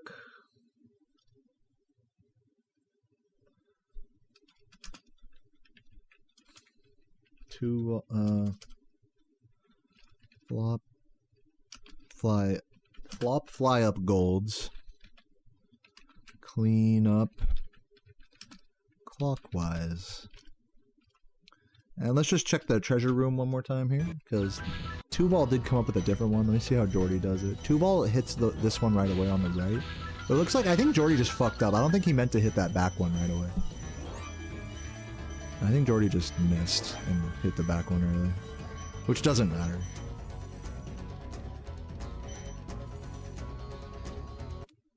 Let's go. All right, let's go. Well, let's hear the pop off. That felt good. Oh yeah. You've defeated Ganasty Norc, collected the dragon eggs. What's he gonna say? Insane run minus like 1 split. What the fuck? What the fuck? Yeah, that was an insane run. Absolutely. Yeah, GG past Jordy.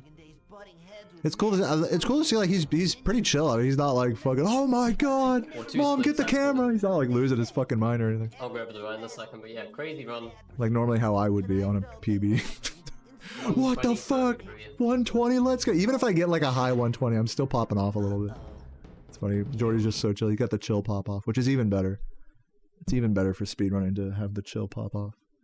Okay, so guys, I think that's pretty much everything that I wanted to look at. I have a whole list of notes here.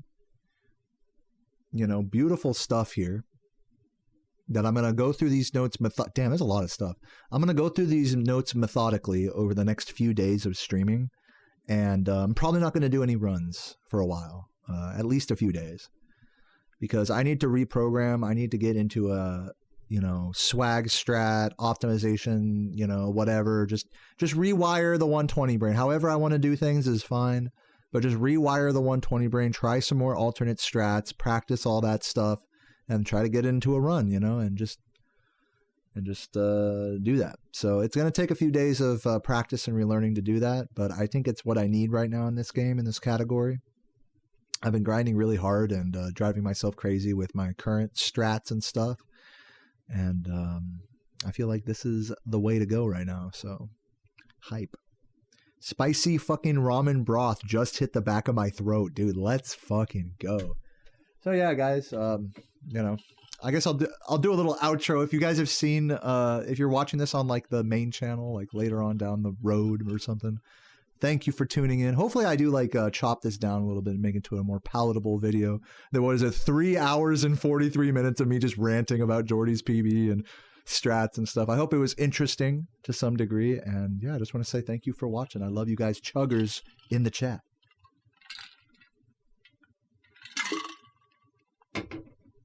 But yeah, I'm gonna take a break right now.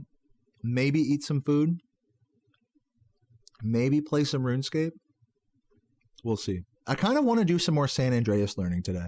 I'm gonna just put all this stuff like off till tomorrow. I don't want to play any Spyro right now. Sorry, I have an ice cube in my... I don't know if you guys could hear that. Sorry. It's like ice cube like ringling around in my mouth. I don't know if...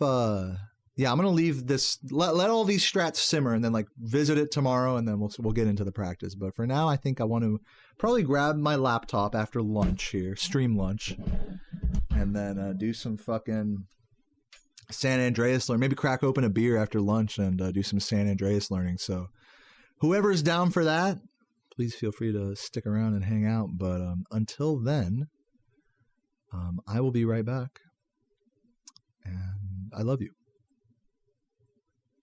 10 minutes. Whoa.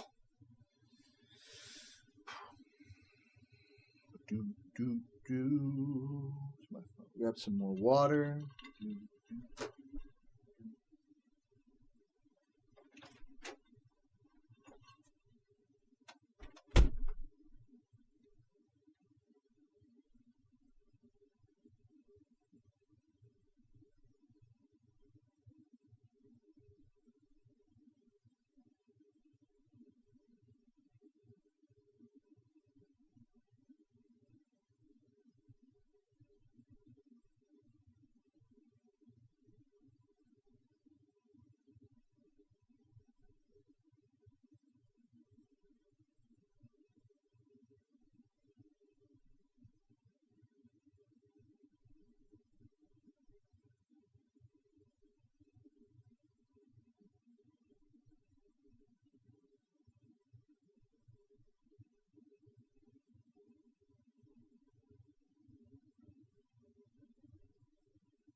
Yo, who here is still lurking right now? Any lurkers in the chat? Where the fuck are you at?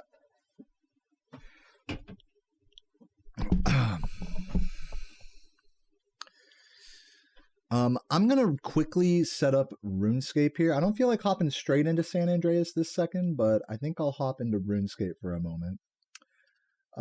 A realization kind of just hit me while I was on break is I have to get all my stuff together for taxes tomorrow. So let me, before I talk all about that, let's bring up the Runescape here. I'll play Runescape for like a minute, get a little bit of song SR going. Oh my god, where is it? Boom. There I am. Sweet. What up, everybody? Get a little bit of that RS happening. Where even is it? Jagex. Jagex. Fucking stupid ass company. Dude, they're going to increase the price of membership soon. Again, for like the millionth time. Got to keep up with inflation. Fucking bitches. We hit 900k points. Let's go, Time Traveler. Hey, real quick, before I start this song request, I just want to say cheers. Chuggers in the chat to everybody watching right now. Hope you're all having a beautiful time. I'm about to slap on these headphones, down this beer, and play some RuneScape, but I'll probably be going offline in the next like half hour or so. Probably not going to do too many laps. But yeah, thank you for hanging out, everybody, for the vibes today. A little celebration, kind of. We got through the Jordy study sesh today. Now we got to get to the practice tomorrow. So, chuggers to everybody in the chat. Let's crank on some song requests for this last little chunk of the stream here. Cheers.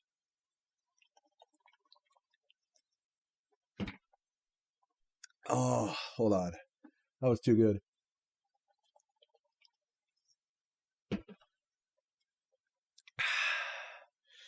Damn, that is good.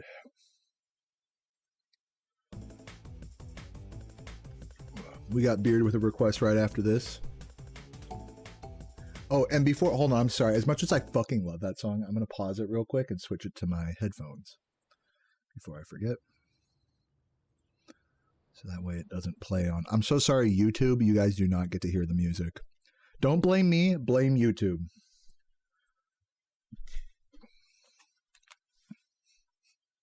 Oh. Should I just let it play? I should just let the music play, right? Dude, and also OBS is shitting myself. So it looks like I'm dropping frames. Maybe I don't have time to play RuneScape today. Maybe I have time to just chug this beer and call it a day while fucking Sewer Speedway plays in the background. So let me put it back onto this shit. I'm gonna just let it just ride. Just turn it on for everybody, dude. This is such a banger, dude, this fucking song. I'm gonna just chug this beer and go offline, I think. Because I'm gonna have to restart OBS. I gotta do my taxes tonight. Let's just, while my stream shits itself, let me find someone to raid. I think that's the play here. Change of plans. If I didn't have to go to the tax guy tomorrow, I would definitely stay online right now.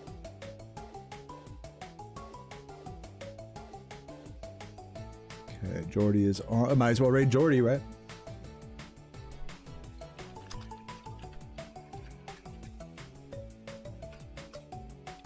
Raid Jordy 925. Boom. Hell yeah. Just making sure I didn't miss anybody. Yeah, thanks everyone for subbing. We didn't have like a crazy amount of subs today or anything, but big shout out to Nomadic for the 5 gifted earlier. What a legend. Thank you guys for supporting the vibes. Beard with the 5, fucking legend. Before the end of stream. What a god. Don't worry, I'll leave your request in the queue for next time. It'll play after this one, but yeah, guys, I hope you all have a beautiful day. I gotta pull out my laptop and get all my tax information, all my income information, all the... Ugh. So, yeah, guys, cheers. Keep chugging before this raid pops off.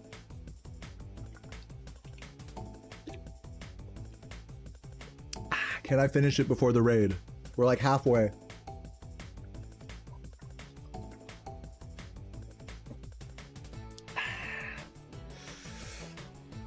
Practice is going to be good, man. Coming up tomorrow, it's going to be good to take my mind away from runs, but still just be practicing.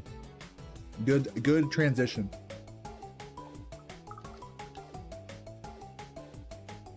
All right, the raid's gonna kick off soon, guys. Once again, thank you so much for watching. Thanks for vibing. I know we played RuneScape for like 5 seconds, but that's okay. I love you guys. I'll see you all tomorrow for more Spyro practice and vibes. Peace.